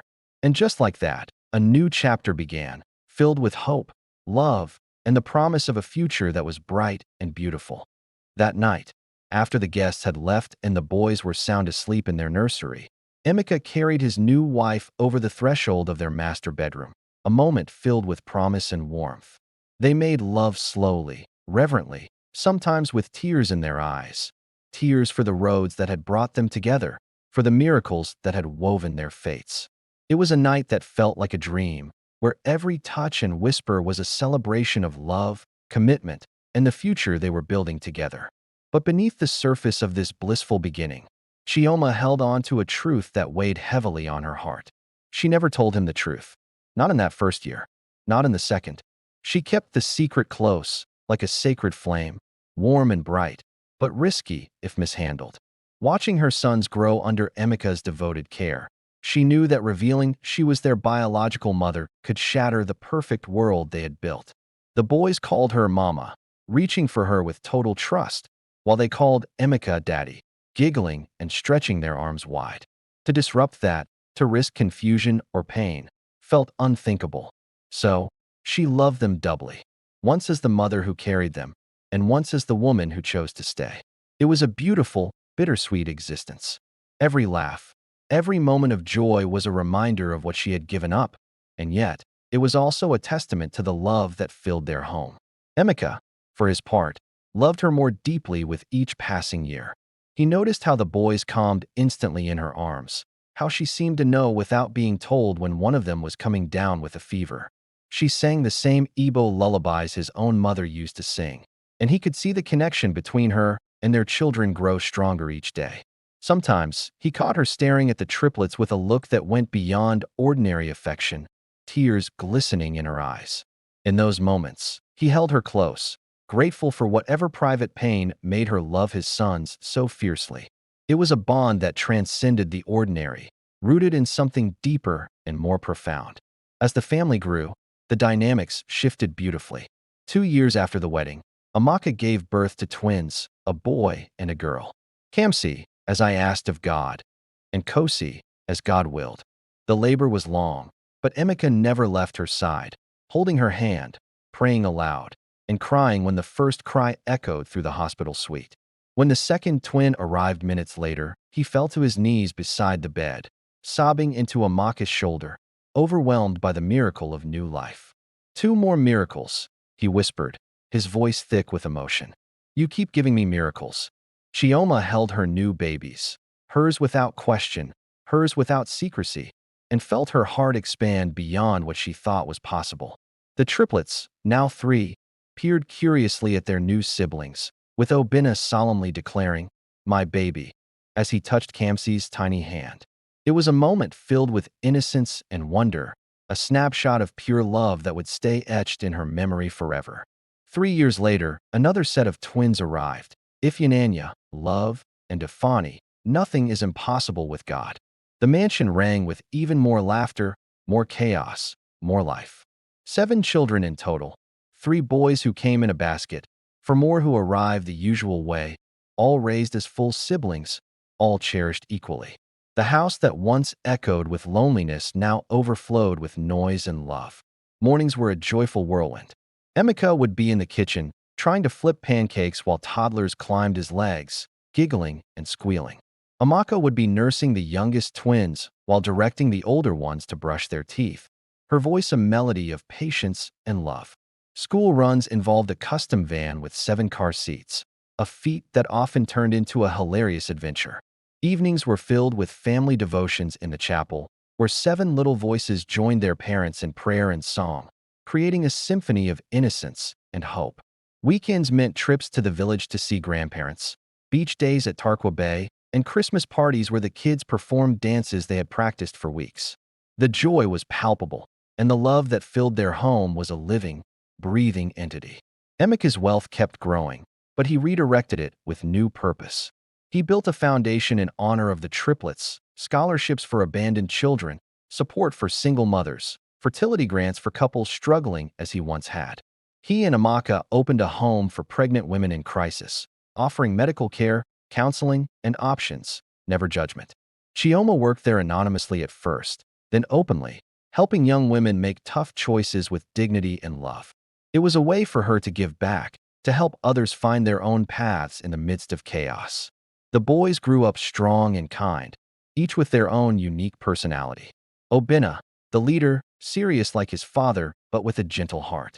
Okechukwu, the adventurer, always climbing trees and asking questions, his curiosity boundless.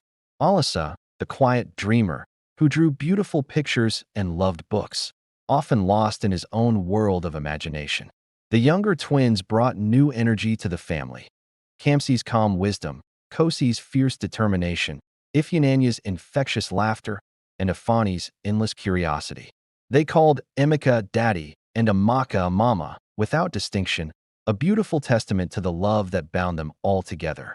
And on quiet nights, when the house finally settled down, Emeka and Amaka would stand together in the nursery, now a playroom, with cribs replaced by beds, and watch their children sleep. It was a moment of peace amidst the beautiful chaos of their lives, a time to reflect on the journey they had taken together. One night, on the 10th anniversary of the day the basket appeared, Emeka wrapped his arms around his wife from behind, feeling the warmth of her body against his. 10 years, he whispered, his voice thick with emotion. 10 years since God answered 40 years of prayer with 3 perfect boys on my doorstep. And then he gave me you. And 4 more. I was a broken man, Amaka. You made me whole.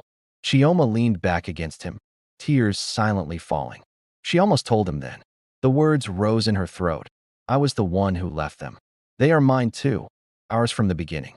But she looked at the peaceful faces of their 7 children, at the life they had built on love and trust, and the words stayed locked inside. Some truths, she had learned, are too heavy to speak if they might break what is perfect.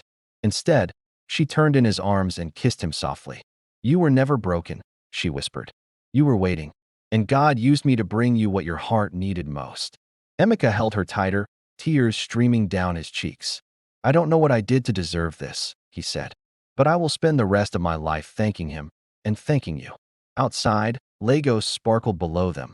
Millions of lives, millions of stories. Inside their home, one story had come full circle. A boy who lost everything on a dusty hill rose to conquer worlds, only to find that true wealth was the laughter of children and the love of a woman who chose him every day. A mother who gave away her heart in 3 pieces watched it return to her 7-fold, wrapped in love she could never have imagined.